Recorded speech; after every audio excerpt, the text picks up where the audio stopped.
శుక్లాంబరధరం విష్ణుం శశివర్ణం చతుర్భుజం ప్రసన్నవదనం ధ్యాయేత్ సర్వవిఘ్నోపశాంతయేత్. గురుర్బ్రహ్మా గురుర్విష్ణుః గురుర్దేవో మహేశ్వరః గురుః సాక్షాత్ పరబ్రహ్మ తస్మై శ్రీగురవే నమః. వ్యాసాయ విష్ణురూపాయ వ్యాసరూపాయ విష్ణవే నమో వై బ్రహ్మనిధయే వాసిష్ఠాయ నమో నమః.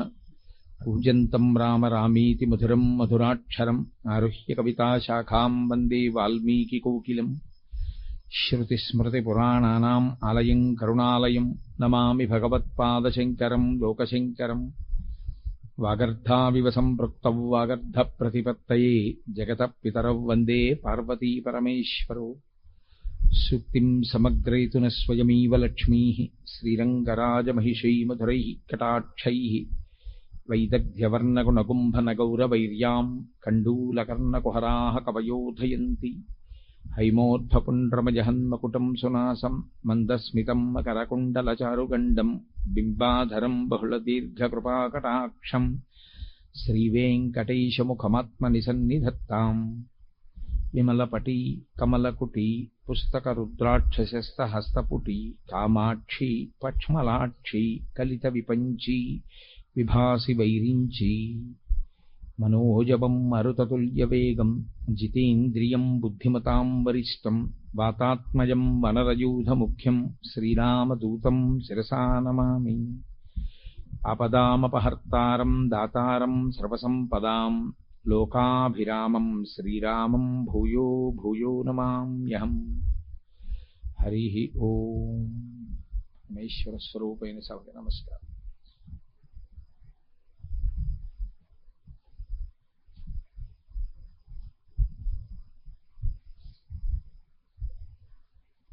మీతో నేను మనవి చేశాను, మోహమునకు గురి అయినటువంటి అర్జునుడితో కృష్ణుడు మాట్లాడుతున్నాడు కాబట్టి అది గురు శిష్య సంవాద స్వరూపము. కాబట్టి ఉపనిషత్.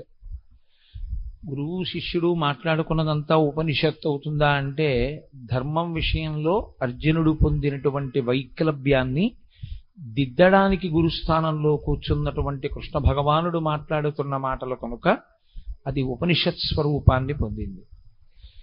నిన్న మీతో మనవి చేశాను, అర్జునుడి యొక్క మోహానికి మూల కారణం ఏదుందో ఆ మూల కారణాన్ని నివారణ చెయ్యాలి. కేవలం యుద్ధం చేయనన్నాడు కాబట్టి యుద్ధం ఎందుకు చెయ్యాలో చెప్పడం కాదు కృష్ణుడి యొక్క పని.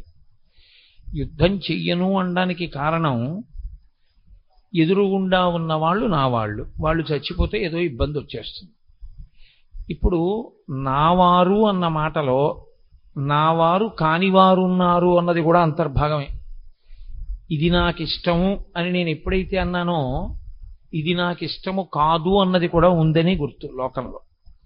తప్ప ఇది నాకిష్టము అంటే అన్నీ ఇష్టము కాదు. పైగా ఇది నాకిష్టము అని నేను ఎప్పుడైతే అన్నానో అప్పుడు నాకన్నా ఇంకోటి ఉంది అని గుర్తు. రెండవ వస్తువు కూడా ఉంది లోకంలో. అందుకని ఆ దాని యందు నేను మోహమును పొంది ఉన్నాను, ప్రీతి పొంది ఉన్నాను అని గుర్తు. కాబట్టి ఇప్పుడు మూలమును ఎక్కడ దిద్దవలసి ఉందంటే, అసలు రెండు లేవు అర్జున, ఉన్నదొక్కటే పదార్థము. ఆ ఒక్క పదార్థము ఇన్నిగా ఎలా కనపడుతోంది? ఇన్నిగా కనపడినప్పుడు ఇంక అందులోంచి ఎన్నైనా పుట్టుకొస్తాయి. నేను దీన్ని చంపుతున్నాను, అది నన్ను బాధ పెడుతోంది, నేను దీని యందు ప్రీతి చెందాను, దీని యందు అప్రీతి ఉన్నది. ఇవన్నీ రావడానికి కారణం రెండున్నాయన్న భావనలోంచి పుడుతున్నవి. కాబట్టి ఇప్పుడు అద్వైతము అని శంకరులు దీన్ని ప్రతిపాదన చేస్తారో అలా మూలాన్ని ఆయన దిద్దవలసి ఉంటుంది. వ్యాధికి మూలము ఏదో ఆ మూలమునకు ఔషధాన్ని ఇవ్వాలి. కాబట్టి అసలు చావేది, పుట్టుకేది, అసలు చచ్చిపోయేదేది, సావనిదేది, ఏది నిజం ఏది అబద్ధం. అందుకని ఆయన మూలం సత్యం దగ్గర నుంచి వివరణాన్ని ప్రారంభం చేశాడు. నిన్నటి రోజున మీతో నేను మనవి చేశాను, దేహినోస్మిన్ యథా దేహే కౌమారం యవ్వనం జరా తథా దేహాంతర ప్రాప్తి ధీరః తత్రనుముహ్యతి. ధీరః, మిగిలిన వాళ్ళందరూ ఆ విషయంలో మోహాన్ని పొందేవాళ్లే. అయ్యి బాబోయ్ చచ్చిపోతాను, అయ్యి బాబోయ్ చచ్చిపోతానని బెంగ పెట్టుకునేవాళ్లే. ఒక్క ధీరుడైన వాడు, ధీహి అన్న శబ్దం బుద్ధికి గుర్తు. గొప్ప బుద్ధి కలిగినటువంటి వాడు అంటే ఆత్మవస్తువు గురించి సరి అయినటువంటి జ్ఞానమును పొందిన వాడెవరో, శాస్త్రము యొక్క ప్రామాణ్యమును బాగా గుర్తిరిగిన వాడెవరో, పెద్దల చేత చేయబడినటువంటి ప్రబోధము జీర్ణము చేసుకున్నవాడెవరో ఆయనొక్కడూ మోహమును పొందడు. దీని గురించి మోహమును పొందడు అంటే తథా దేహాంతర ప్రాప్తి, ఈ శరీరాన్ని విడిచిపెట్టి ఇంకొక శరీరాన్ని నేను పొందుతాను అన్న విషయంలో మోహాన్ని పొందడు. అసలు మిగిలిన వాటి విషయంలో అసలు నేనంటూ ఉన్నానని సరిపెట్టేసుకుంటాడు. బాల్యములో శరీరం ఉంది, తాను చూస్తున్నాడు తను బాల్యంలో ఉన్నాను, ఈ శరీరం యవ్వనంలో ఉంది కాబట్టి బాల్యం వెళ్ళిపోయింది చూస్తున్నాడు, యవ్వనం వెళ్ళిపోయింది వార్ధక్యం వచ్చింది చూస్తున్నాడు. కానీ ఈ మూడిటి యందు నేను అన్నది ఉంది. నేను లోపల ఉన్నాను, ఉండి ఇది బాల్యంలో ఉంది తెలుసుకుంటున్నాను, ఇది యవ్వనంలో ఉంది తెలుసుకున్నాను, ఇది వార్ధక్యంలో ఉంది తెలుసుకున్నాను. అయినా పెద్ద భయం లేదు, ఎందుకంటే పోన్లే వార్ధక్యం అంటే ఏముంది, జంతికలు తినలేను చెకోడీలు తినలేను అంతేగా, పళ్ళు ఊడిపోతే. కానీ నేనంటూ ఉన్నాను కదా, కాబట్టి ఓ ధైర్యం. సావంటే భయం ఎందుకో తెలుసా అండి? ఇది ఉండదు, ఇది ఉండదంటే నేను ఉండను. కానీ ఇది మారుతోందని తెలుసుకుంటున్న లోపల ఉన్న నేను ఏదుందో అది పరమసత్యం. అది దీన్ని విడిచిపెడితే మళ్ళీ ఇంకొక దాన్ని తొడుక్కుంటుంది, ఇంకొక శరీరంలోకి ప్రవేశిస్తుంది, ఈ శరీరాన్ని వదిలేస్తుంది, ఆ శరీరాన్ని పుచ్చుకుంటుంది. అనుభవం ఎక్కడి వరకు చెప్తోంది అంటే శరీరమునకు మార్పు ఉంటుంది అన్న విషయంలో సత్యం. ఏం పర్వాలేదు, బాల్యం వెళ్ళిపోయింది, యవ్వనం వచ్చింది, యవ్వనం వెళ్ళిపోయింది, వార్ధక్యం వచ్చింది ఒప్పుకుంటాడు. ఈ శరీరం పోయి ఇంకో శరీరం వస్తుందన్న విషయంలో మాత్రం నమ్మడు. ఎందుచేత నమ్మడు అంటే జ్ఞాపకంలో లేదు. ఇది బాగా పట్టుకోవలసినటువంటి విషయం. అనుభవంలోకి వేదాంతం రావడం ఇక్కడ ఉంటుంది. నీకు గుర్తుందా, ఈ శరీరాన్ని విడిచిపెట్టకముందు నువ్వు ఏ శరీరాన్ని విడిచిపెట్టావో నీకు జ్ఞాపకం ఉందా? నేను ఇవాళ ఈ శరీరంలో ఉన్నాను, నేను ఇంకా కొంతకాలం ఈ శరీరంలో ఉంటాను అని అనుకోండి. కానీ ఈ శరీరంలోకి నేను రాకముందు ఏదో ఒక శరీరాన్ని విడిచిపెట్టి ఉండాలి. నేను ఏ శరీరాన్ని విడిచిపెట్టి ఈ శరీరంలోకి వచ్చాను అది కూడా నాకు తెలుసు అనుకోండి. ఇంకా భయం ఎందుకు? నేను చెప్తాను. నేను 1959 సంవత్సరంలో పుట్టడానికి ముందు ఫలానా చోట ఫలానా శరీరం వదిలేశానండి, ఆ శరీరాన్ని అక్కడ వదిలేసి ఈ శరీరంలోకి వచ్చానండి అని చెప్తాను. ఇప్పుడు ఆ శరీరం వదిలి ఈ శరీరంలోకి వచ్చినట్టే ఈ శరీరం వదిలితే ఇంకో శరీరంలోకి ఎడతాను. ఏమిటి పెద్ద బాధ? అప్పుడు సంసారం ఉంటుందిగా, గొడవ లేదు.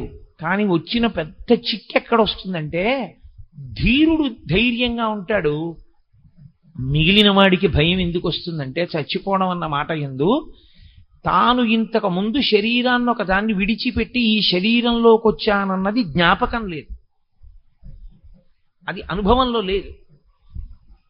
అది కూడా అనుభవంలో ఉందనుకోండి, ప్రతివాడు ఎంత ధైర్యంగా ఉంటారంటే ఏం పర్వాలేదు, ఈ శరీరం పడిపోతే ఇంకో శరీరం వస్తుంది. అది ఎందుకు ఈశ్వరుడు జ్ఞాపకం ఉండకుండా చేశాడు? మీరు కొంచెం జాగ్రత్తగా, అసలు వేదాంతం అంతా అక్కడే ఉంది, ఆ శ్లోకంలో పట్టంతా అక్కడే ఉంది. ఇది బాల్యంలో ఉంది తెలిసింది, ఇది యవ్వనంలోకి వచ్చింది, బాల్యం పోయిందని తెలిసింది, యవ్వనం వెళ్ళిపోయి వార్ధక్యం వచ్చింది, దీనికి బాల్యము యవ్వనము పోయాయని తెలిసింది. ఇది గతంలో శరీరం విడిచిపెట్టిందని ఎందుకు గుర్తులేదు? అది కూడా నువ్వు పొందిన అవస్థేగా, ఒకప్పుడు శరీరాన్ని విడిచిపెట్టావుగా. మనది గుర్తు లేకుండా ఈశ్వరుడు ఎందుకు చేసినట్లు అంటే అసలు శాస్త్రంలో ఉన్నటువంటి చాలా పెద్ద గమ్మత్తైన విషయం ఒకటి ఉంది. మృత్యువు అనేది ఎప్పుడో ఒక్కరోజు వచ్చేది కాదు. మృత్యువు పుట్టినప్పుడే వచ్చేస్తుంది. ఎప్పుడెప్పుడు ఆగిపోవడం అన్న ప్రక్రియ జరుగుతూ ఉంటుందో అప్పుడప్పుడు మృత్యువు చేత గ్రసింపబడుతూ ఉంటాడు. నేను మీకు బాగా అర్థం అవడానికి ఒక ఉదాహరణ చెప్పాలి అంటే, ఒక గొంగళీ పురుగు గూడు కట్టుకు పడుకుంటుంది. ఇప్పుడు గూడు కట్టుకుని నిద్రపోతున్నటువంటి గొంగళీ పురుగు అకస్మాత్తుగా గూడు చింపుకుని సీతాకోక చిలుకగా బయటికి వెళ్ళిపోతుంది.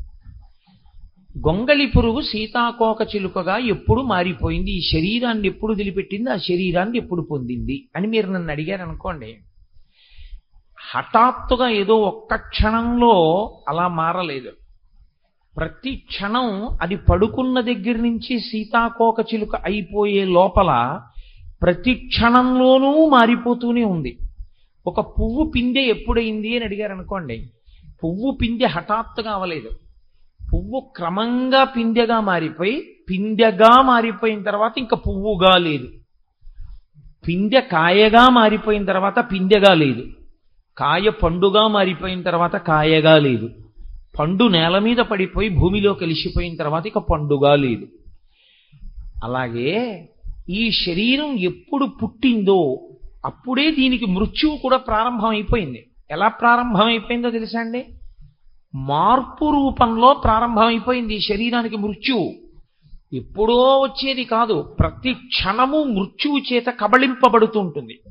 బల్లి ఈగని పట్టుకుంటుంది, ఈగ ప్రాణంతోనే ఉంటుంది, కొట్టుకుంటూ ఉంటుంది. ఇంకాను అది మెల్లమెల్లగా నోరు తెరిచి నోట్లోకి లాక్కుంటూ ఉంటుంది. ఆఖరణ నోట్లో పెట్టేసుకున్న తర్వాత చప్పరించేసి దాంట్లోకి విషం ఎక్కిన తర్వాత పూర్తిగా శరీరాన్ని విడిచిపెట్టేస్తుంది. అలాగే ఇది పుట్టినప్పుడే మృత్యు వచ్చేస్తుంది. ఇది మార్పు చెందుతోంది, ఒక్కొక్క అవస్థని దాటిపోతోంది అంటే మృత్యువుకి దగ్గరికి వెళ్ళిపోతూ ఉంటుంది. ఆఖరణ ఈ దేహాన్ని విడిచిపెట్టి ఇంకొక దేహంలోకి వెళ్ళిపోతాడు జీవుడు. భాగవతంలో అత్యద్భుతమైనటువంటి వర్ణన చేస్తారు ఈ తదా దేహాంతర ప్రాప్తి అన్న విషయంలో. శరీరాన్ని ఎలా విడిచిపెట్టి ఇంకొక శరీరంలోకి వెళ్ళిపోతాడో వర్ణన చేస్తారు. సరే, నేను ఆ విషయాన్ని ప్రస్తావించే ముందు మీతో ఒక మాట చెప్పవలసి ఉంటుంది. దీనికి బాల్యమును చూసింది, యవ్వనమును చూసింది, వార్ధక్యమును చూసింది, కానీ గతంలో ఇది శరీరం విడిచిపెట్టింది అన్న విషయం ఎందుకు జ్ఞాపకంలో లేదు జీవుడికి? ఎందుకు ఈశ్వరుడు అది జ్ఞాపకం లేకుండా చేశాడు? అది కూడా జ్ఞాపకం ఉంటే మనకి చాలా భయం పోతుందిగా. వచ్చిన గొడవ ఏమిటి అంటే, మీరు ఒకటి బాగా జ్ఞాపకం పెట్టుకోవాలి, అనుబంధములన్నీ జీవునివే కానీ శరీరానివి కావు. నేను అనబడే పదార్థం ఈ లోపల ఉన్నంతసేపే నా కూతురు నాన్నగారు ఉన్నారు అంటుంది. దీని లోపల నేనన్న చైతన్యం ఉన్నంతసేపే నా కొడుకు నాన్నగారు ఉన్నారు అంటాడు. ఈ లోపల నేనన్న చైతన్యం ఉన్నంతసేపే మీ అందరూ కోటేశ్వరరావు గారు ఉన్నారు అంటారు. ఒక్కసారి ఆ చైతన్యం శరీరాన్ని విడిచిపెట్టింది అనుకోండి, ఆ జీవుడు ఇందులోంచి బయటికి వెళ్ళిపోయాడు అనుకోండి, ఈ శరీరం ఇక్కడే ఉన్నా కోటేశ్వరరావు గారు లేరు అంటారు. ఎందుచేత అంటే జీవుడు వెళ్ళిపోయాడు అందులోంచి. అనుబంధములన్నీ ఎవరివి అంటే జీవుడివే. కాబట్టి ఇప్పుడు జీవుడికి తాను ఏ శరీరం విడిచిపెట్టాడో జ్ఞాపకం ఉందనుకోండి, అనుబంధములు కూడా జ్ఞాపకం ఉండిపోతాయి. నేను ఫలానా చోట శరీరం విడిచిపెట్టాను అని జ్ఞాపకం ఉంటే ఆ శరీరములో తాను ఉన్నప్పుడు తనకి భార్యగా ఉన్నదెవరు, తనకి బిడ్డలుగా ఉన్నదెవరు, తనకి ఆత్మీయులుగా ఉన్నదెవరు, తనకి విరోధులుగా ఉన్నదెవరు, అది కూడా జ్ఞాపకం ఉంటుంది.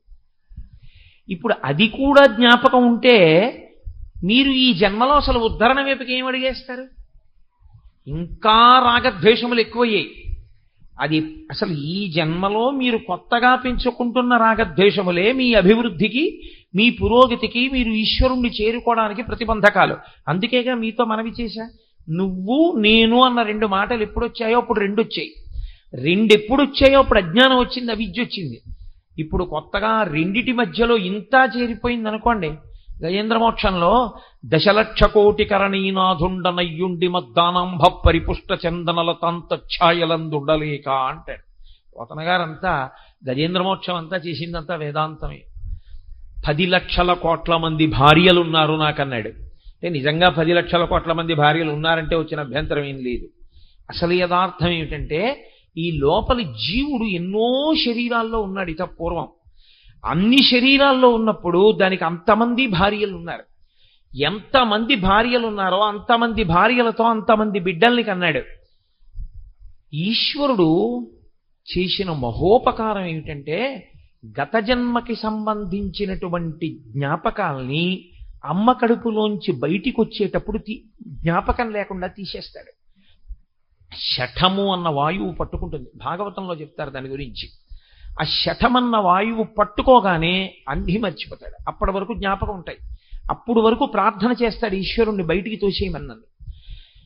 అయ్యో నేను ఫలానా వారికి భర్తగా ఉన్నాను, ఫలానా వారికి భార్యగా ఉన్నాను, ఫలానా వారికి బిడ్డడుగా ఉన్నాను, వాళ్ళని నమ్ముకున్నంత చేశాను, చిట్ట చివరికి నాకు మిగిలిందేం లేదు, ఈశ్వరా నిన్ను చేరలేకపోయాను, ఇంకొక్కసారి శరీరం ఇయ్యి, అప్పుడు నేను ఈ శరీరం ఉంటే ఈ శరీరంతో నీ సేవ చేస్తాను. శరీరంలో నేను ఉన్నాను కాబట్టి మనసు మంచిదిగా పెట్టుకుని మంచి ఆలోచనలు చేస్తాను, ఉపకారాలు చేస్తాను, పుణ్యాలు చేస్తాను. కాబట్టి ఈశ్వరా ఇంకొక్కసారి శరీరం ఇయ్యి అంటాడు. ఇచ్చినప్పుడు పరమేశ్వరుడు గత జన్మ జ్ఞాపకాల్ని కూడా ఉంచేసాడు అనుకోండి, ఉంచి పైకి పంపాడు అనుకోండి జీవుణ్ణి, ఇక ఆ జీవుడు ఒక్క క్షణం కూడా ప్రశాంతంగా ఉండలేడు. బయటికి వస్తూనే అతనికి ఒక జ్ఞాపకం ఉంటుంది, నా భార్య ఫలానా చోట ఉంది, గత జన్మలో భార్య, ఎప్పుడు అక్కడికి వెడదామా అని ఉంటుంది. నా కొడుకులు అక్కడ ఉన్నారు, వాళ్ళ యోగక్షేమాలు చూడాలనిపిస్తుంది. గతంలో కుక్కగా ఉండొచ్చు, కానీ ఆ కుక్కకు పుట్టిన పిల్లల మీద వ్యామోహం ఉంటుంది. ఓ పందిగా ఉండొచ్చు, ఆ పిల్లల మీద వ్యామోహం ఉంటుంది. ఇలా నీకు ఎన్ని జన్మల జ్ఞాపకాలు ఉంటాయో అంత పెద్ద సంసారం నీలో ఉంటుంది. ఆ సంసారంలో పడిపోవడం వల్ల కదా పాడైపోయావు. సంసారం అన్న మాట వేదాంతంలో బయట ఉండేది కాదు, లోపల ఉండేది. బాహ్యంలో అయితే సంసారం బయట ఉందంటాం, వేదాంతంలో సంసారం లోపల ఉంటుంది. అందుకే కాషాయానికి అర్థం ఏమిటంటే అన్నీ విడిచిపెట్టేయడం, ఎవ్వరితోనూ అనుబంధం ఉండకూడదు. అందుకే నకర్మణాన ప్రజాధనీన త్యాగేనైకే అమృతత్వమానసో పరిణనాకం నిహితం గుహాయాం విభ్రాజతి తద్యతయో విశంతి అంటుంది ఉపనిషత్. కాషాయం కట్టుకున్న వాళ్ళని చూస్తే ఆ మంత్రం చెప్పు అంటుంది. ఎందుచేత అంటే ఇంకా వాళ్ళకి త్యాగేనైకే అమృతత్వమానసో, ఇహ ఆయనకి కొడుకు లేదు, కూతురు లేదు, భార్య లేదు, భర్త లేదు, బిడ్డ లేరు, బంధువు లేరు, స్నేహితుడు లేడు, ఎవ్వరూ లేరు. ఆఖరికి శరీరమే నేను కాదు, అన్నీ విడిచిపెట్టేశాడు. అన్నీ విడిచిపెట్టేసిన వాడికి ఒక్కడికే కాషాయం. అన్నీ వదిలిపెట్టేస్తే అన్నిటితో సంబంధాన్ని విడిచిపెట్టి లోపల ఉన్న నేనుగా మాత్రమే మిగిలిపోయాను తప్ప నాకెవ్వరితో అనుబంధం లేదు. ఇక నేను అన్నయ్య అని పిలిపించుకునేది లేదు, ఏమండి అని పిలిపించుకునేది లేదు, నాన్నగారండి అని పిలిపించుకునేది లేదు. అలా నాన్నగారండి అని పిలవవలసినటువంటి వారికి నేను తండ్రిని పూర్వాశ్రమంలో అయినా ఇప్పుడు ఇక నేను ఒప్పుకోను. ఇది కట్టుకున్న నాడు నాకు మళ్ళీ రెండో జన్మ, నేను కొత్తగా పుట్టిన వాడితో సమానం కాబట్టి లేదు, నేను అన్ని విడిచిపెట్టేశాను. విడిచిపెట్టడం అంటే ఇది విడిచిపెడితే మరి బుద్ధి ఎక్కడ పెట్టావు? సత్త యందు న్యాసం చేశాను, సత్త యందు బుద్ధిని నిక్షేపించాను, అందుకు నేను సన్యసించానంటాడు. అందుకే సనాతన ధర్మమునందు అంత పెద్ద మార్పు వస్తే ఇది విడిచి అది పట్టుకున్నాడు కాబట్టి కాషాయం కట్టుకుంటాడు. అది లేకుండా కట్టుకున్నాడు అనుకోండి చాలా దోషభూయిష్టం అయిపోతుంది. కాబట్టి ఈ సంసారం అనేటటువంటిది లోపలుంది తప్ప నిజానికి పైన లేదు. నేను ఇక్కడ కూర్చున్నా అయ్యో నా భార్య, అయ్యో నా భార్య, అయ్యో నా భార్య అని వెంపర్లాట నాకుంటే సంసారం ఇక్కడే ఉంది. నేను ఇంట్లో ఉన్నా ఇవన్నీ అనుబంధాలు, గతంలో నాకు ఎంతమంది భార్యలు, ఇప్పుడు ఒక భార్య అని నేను మోహమునకు గురికాని స్థితిని, అది నోటితో చెప్పడం కాదు. నేను ఇప్పుడు నోటితో చెప్పిన మాట చేత నేను ఆ స్థితిని పొందాను అని మీరు అనుకుంటే చాలా పొరపాటు. నేనే చెప్తున్నాను, నేను ఆ స్థితిని పొందినవాడను కాను, పొందడానికి ప్రయత్నం చేస్తున్న సాధకుడను మాత్రమే. అందుకే నాకు ఉద్వేగములుంటాయి, నిజ జీవితంలో ఇంకా ఉద్వేగమునకు లోనవుతుంటాను, పరిశీలనం చేస్తూ ఉంటాను. అది ఎప్పుడో పండుతుంది. ఆ పండిన నాడు నేను సాధన యందు చేరవలసిన స్థాయిని చేరిన వాడనవుతాను. అందుకే వేదాంతం మనసుని పట్టుకోవలసిందే కానీ వేదాంతం తాత్పర్యంగా నేర్చుకునేది కాదు. కాబట్టి సంసారమన్నది నీ లోపలున్నది, దానివల్ల పాడైపోయావు గత జన్మలలో.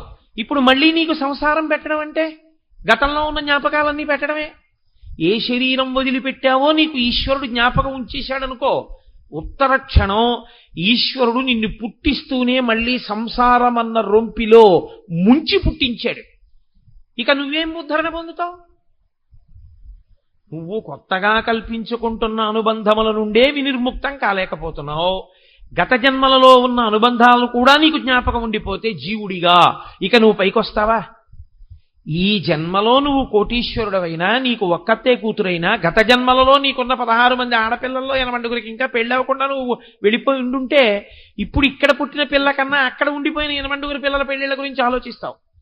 ఇప్పుడు సంసారం పెరిగిందా, సంసారం తరిగిందా, ఇక పైకే వస్తావు నువ్వు, ఇక రాలేవు, కుదరదు. ఈశ్వరుడు శరీరాన్ని ఇచ్చేది దేనికి ఇస్తాడంటే, ప్రత్యేకించి మనుష్య శరీరాన్ని దేనికి ఇస్తాడంటే ఉద్ధరణ కొరకిస్తాడు. నువ్వు దీన్ని తెప్పగా వాడుకుని పైకి రారా అని ఇస్తాడు. తెప్పగా వాడుకుని పైకి రావలసిన వాడికి ముందుండవలసిన లక్షణం ఆయన ఉపకారం చేసి ఓ బుద్ధి ఇస్తాడు. ఏమిటో తెలుసా అండి? గత సంసార వాసనలు నీకు జ్ఞాపకం లేకుండా చేస్తాను.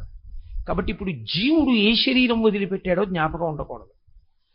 అందుకే కడుపులో ఉన్నంతసేపు జ్ఞాపకం ఉంచుతాడు. ఎందుకు ఉంచుతాడో తెలుసా అండి? అది నరకం.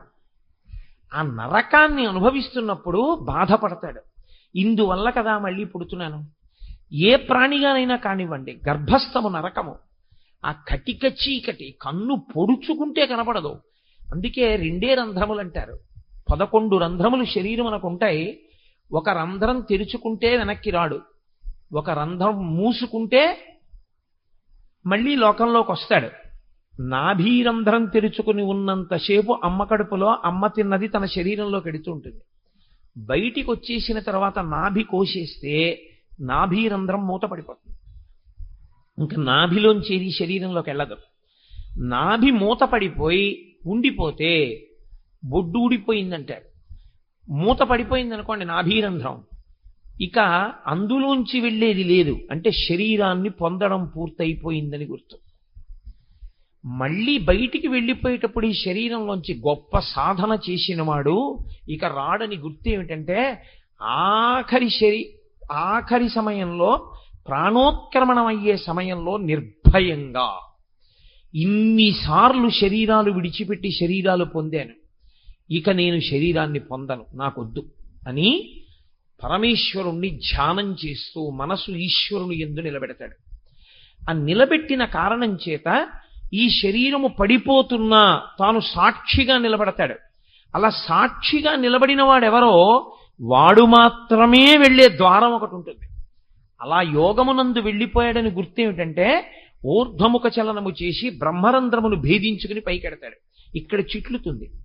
ఇక్కడ చిట్లి వెళ్ళిపోయాడు అంటే యోగమునందు వెళ్ళిపోయాడు అని గుర్తు. భగవద్గీత ప్రత్యేకించి సాంఖ్యయోగం అంతా కూడా యోగము యొక్క వైభవాన్నే మాట్లాడతాడు ఆయన.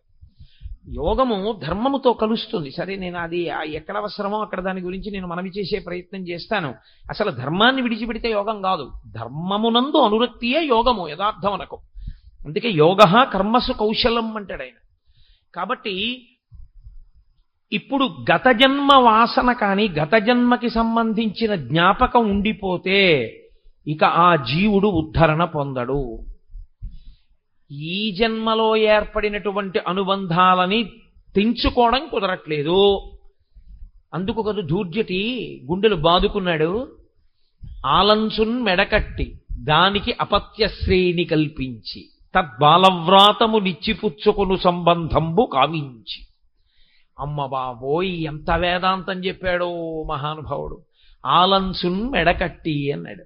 ఆవిడ మెడలో తాళి కట్టాను నేను అనుకున్నాను, కానీ ఇక్కడ పట్టుకుందయా అంటే భార్యే కాదు, భార్యకు భర్త అయినా భర్తకు భార్య అయినా సంసారం అంత గట్టిగా పట్టుకుంటుంది. ఇప్పుడు దానికి అపత్యశ్రేణి కల్పించి దాని వలన కొంతమంది పిల్లలు పుట్టేటట్టు చేసి ఆ భార్య వలన తద్బాలవ్రాతము నిచ్చిపుచ్చుకొను సంబంధంబు కావించి ఈ ఇంట పుట్టిన ఆడపిల్లని బట్టుకెళ్ళి ఇంకో ఇంట్లో ఇచ్చాడు, ఇంకో ఇంట్లో పుట్టిన ఆడపిల్లని ఇంటికి తెచ్చుకున్నాడు. 60 ఏళ్ళు వచ్చాక నేను చేసింది ఏమిటి అని వెనక్కి తిరిగి చూస్తే ఓ కొడుకుని కని కూతుర్ని తెచ్చుకున్నాను, ఓ కూతుర్ని కని ఇంకో ఇంటికి పంపించాను, దానివల్ల అల్లుడు వచ్చాడు, దీనివల్ల కోడలు వచ్చింది, ఇది నీ సాధించింది. దీనికి అనుబంధంగా మళ్ళీ కొన్ని అనుబంధాలు ఏర్పడ్డాయి తప్ప సాధనలో నేనేం చేశాను ఈ శరీరంతో? ఏమీ లేదు, సున్నా. ఈ అనుబంధాలే ఆఖరికి కొంప ముంచేస్తాయి మళ్ళీ. కాబట్టి తదా దేహాంతర ప్రాప్తి, ఇది జీవుడికి ఉన్న లక్షణం. శరీరాన్ని మళ్ళీ పొందుతాడు, కానీ అది నీకు జ్ఞాపకంలో లేదు, అనుభవంలో లేదు. అనుభవంలో లేకపోవడం వల్ల వచ్చిన పెద్ద భయం ఏమొచ్చిందంటే శాస్త్రాన్ని ప్రమాణంగా తీసుకుని ఒరే ఈ శరీరం వదిలినా ఇంకో శరీరాన్ని పొందుతాన్రా అన్న ధైర్యం కూడా లేదు. అసలు ఇంకొక శరీరాన్ని పొందుతానన్న ధైర్యం కాదు, ఆ కోరిక ఉంచుకోకూడదు. అసలు ఆ కోరిక ఉండడం మొదటి తప్పు. సరే, అంత దూరం ఎక్కడ వెళ్ళిపోతానులేండి, కుదరదు, కనీసం మళ్ళీ మనుష్య జన్మలోకి వచ్చి శాస్త్రం చదువుకునేంత మంచి ప్రయోజనం కలిగితే చాలు అంటావా? నీకు మళ్ళీ శరీరం రాదనుకుని వ్యామోహపడ్డం పెద్ద తప్పు.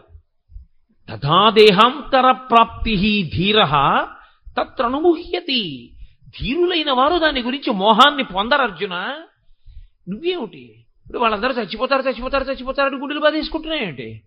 వాళ్ళు చచ్చిపోవడం అనేటటువంటిది శరీరం పడిపోతుంది, వాళ్ళు మళ్ళీ వచ్చేస్తారు ఇంకో శరీరంలోకి. నీకెందుకంత బెంగ?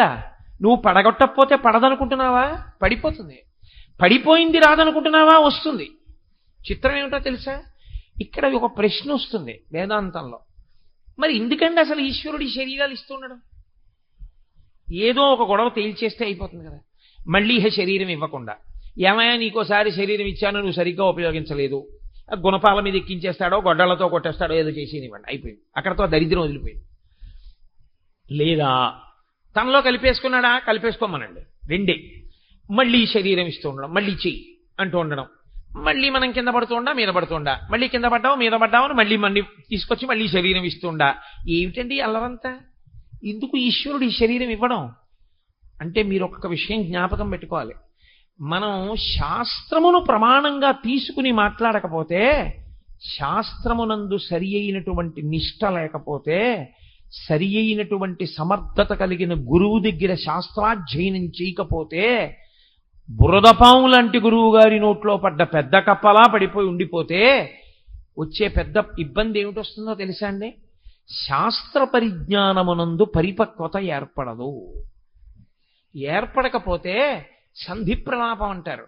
అలాంటి మెట్ట వేదాంతం ప్రశ్నలు వస్తాయి. ఈశ్వరుడు ఎందుకు ఇచ్చాడు శరీరాన్ని? మొట్టమొదట అసలు చెప్పవలసిన విషయం ఏమిటంటే, ఈశ్వరుడు మీకు శరీరమును ఇవ్వలేదు. ఈశ్వరుడు మీకు శరీరం ఇచ్చాడనుకున్న మీ సిద్ధాంతమే దోషభూయిష్టం. ఈశ్వరుడికి దాని యందు స్వాతంత్ర్యము లేదు. ఈశ్వరుడు ఇవ్వడు, ఆయన పెట్టుకోలేదు తన మీద. నేను మీకు ఈ శరీరాన్ని ఇస్తాను అని ఎక్కడా ప్రమాణం చేయడు. భగవద్గీత కాదు, మీరు సనాతన ధర్మమునందు వాంగ్మయాన్నంతటినీ చూడండి, ఇది మాత్రము ఈశ్వరుడు అనడు. ఎందుకు నేను ఈ మాట ఇంత నొక్కి చెప్తున్నానో తెలుసా అండి?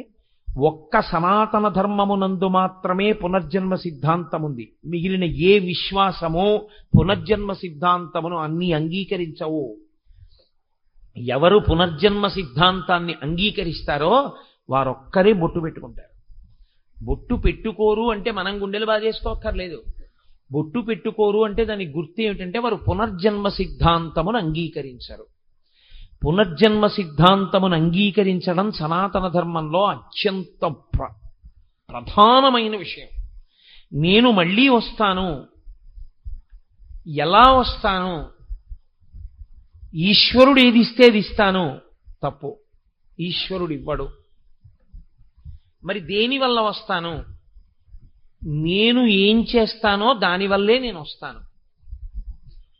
ఇది చాలా గమ్మత్తుగా ఉంటుంది ఈ విషయం.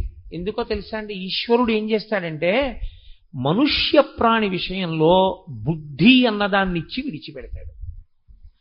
ప్రతి మనుష్య ప్రాణి యందు బుద్ధి ఉంటుంది. ఇది ఇతర ప్రాణుల యందు ఉండదు. అందుకే వాటికి కర్మక్షయం ఒకటే ఉంటుంది. దానికి బుద్ధిని ఉపయోగించుకోవడం అలా ఏం ఉండదు దానికి. ఒక్క మనుష్య ప్రాణి బుద్ధి. అందుకే సనాతన ధర్మమునందు మీరు ఏం చేశారు అన్నది కాదు, మీరు ఏం చిట్ట చివర ఫలితం ఏమడిగారు అన్నదే ప్రధానం. ఎటు తిరిగి ఎటు రండి, మీరు ఆఖరణ అడిగేది ఒకటే అడుగుతారు, ధియో యోన ప్రచోదయాత్ అని అడుగుతారు. మా బుద్ధులు ప్రేరేపింపబడుగాక. మీరు దుర్గమ్మ తల్లిని ప్రార్థన చేశారనుకోండి, తన్నో దుర్గి ప్రచోదయాత్, ఓ అమ్మా మా బుద్ధులను ప్రేరేపించు. శివుణ్ణి పూజ చేశారనుకోండి, తన్నో రుద్ర ప్రచోదయాత్, ఓ రుద్రుడా మా బుద్ధులను ప్రేరేపించు. విష్ణువుని ఆరాధిస్తే తన్న విష్ణు ప్రచోదయాత్, ఓ విష్ణువా మా బుద్ధులను ప్రేరేపించు. అగ్నిని ప్రార్థన చేస్తే అగ్ని మా బుద్ధులను ప్రేరేపించుగాక. మీ బుద్ధిని ప్రేరేపించమని అడుగుతారు. ఎందుకో తెలుసా అండి? వాడి బుద్ధి గడ్డి తిందిరా అంటుంటారు. బుద్ధి నిర్ణయం చేస్తుంది.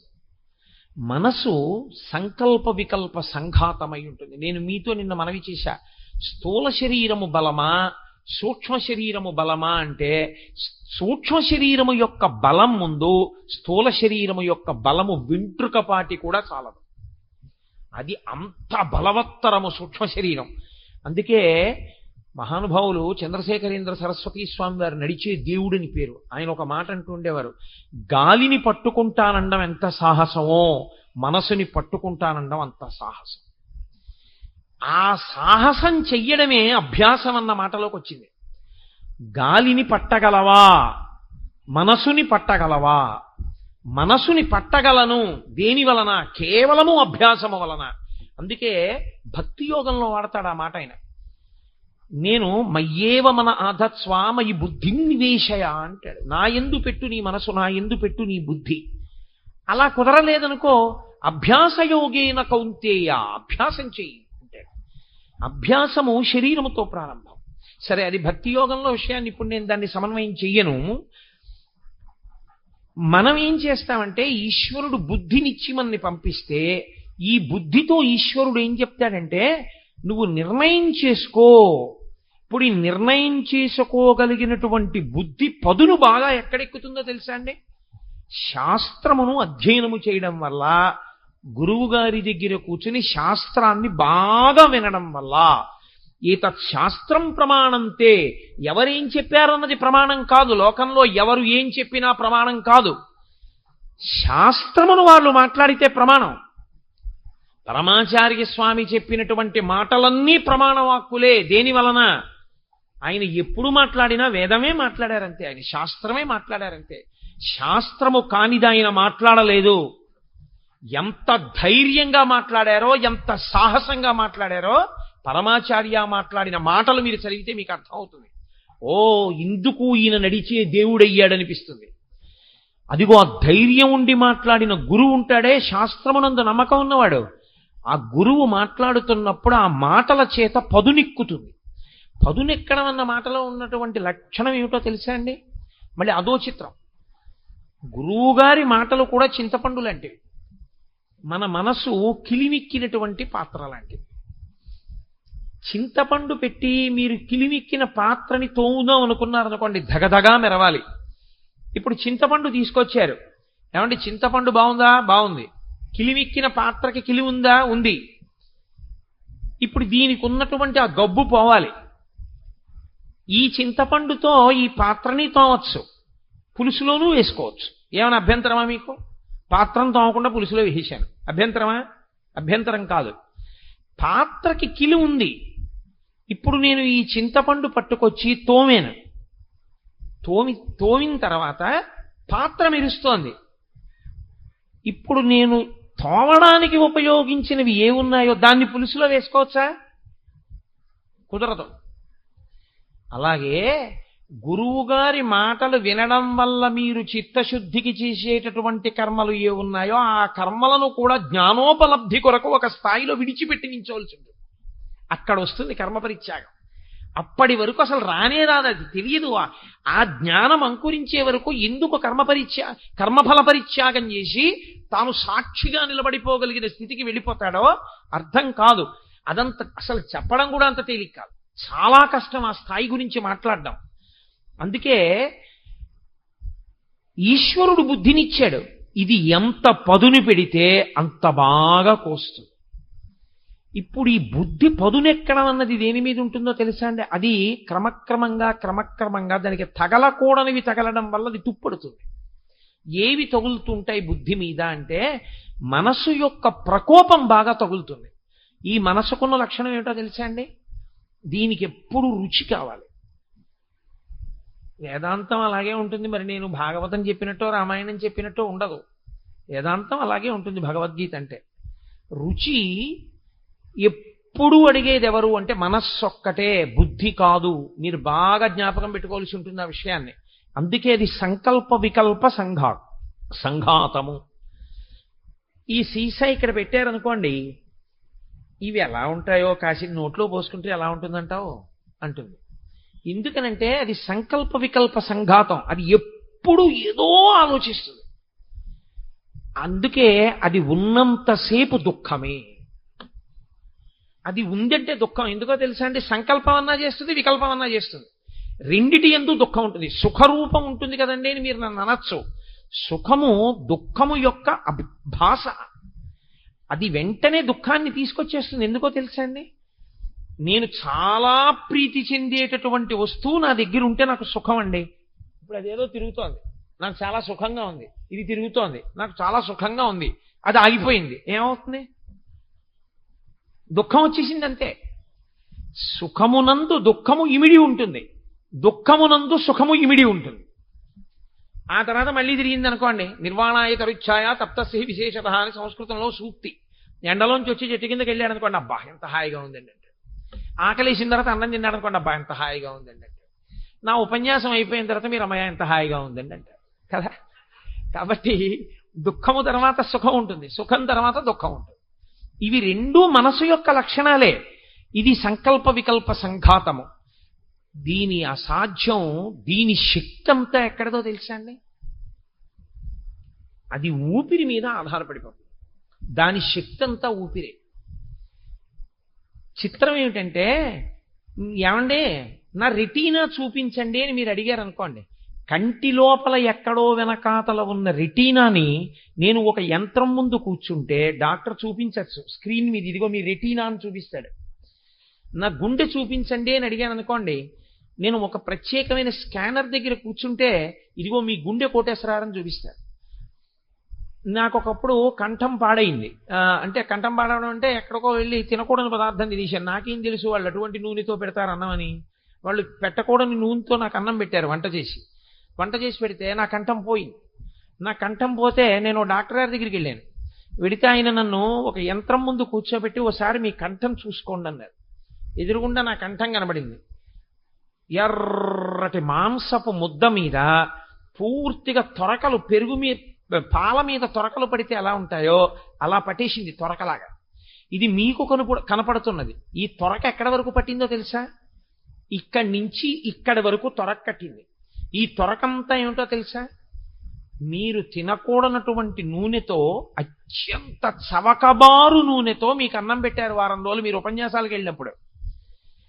ఆ నూనె ఏమైపోయిందంటే ఇక్కడికి వచ్చి తొరక కట్టేసి వాయువుని వాక్కుగా మారనివ్వట్లేదు, మారనివ్వకుండా అడ్డేస్తోంది. ఇప్పుడు ఇదంతా కూడా పోవాలి. ఇది పోవడానికి ఔషధులు ఇస్తున్నాను, అవి తింటే ఈ తొరకంతా కరిగిపోతుంది. కరిగిపోయాక మీ కంఠం మీకు వస్తుందన్నాడు ఆయన. నా కంఠం నేను చూసుకున్నానా లేదా? నా శబ్దపేటికతో సహా ఆ రోజు నేను చూసుకున్నాను. నా మనస్సుని చూపించండి అని నేను ఏ డాక్టర్నన్నా అడిగాను అనుకోండి, చూపిస్తారా? ఎవ్వరూ చూపించలేరు. ఎందుకో తెలుసా అండి? మనస్సు మీ చేత చూడబడేది కాదు, కానీ అదే మిమ్మల్ని నడిపిస్తూ ఉంటుంది.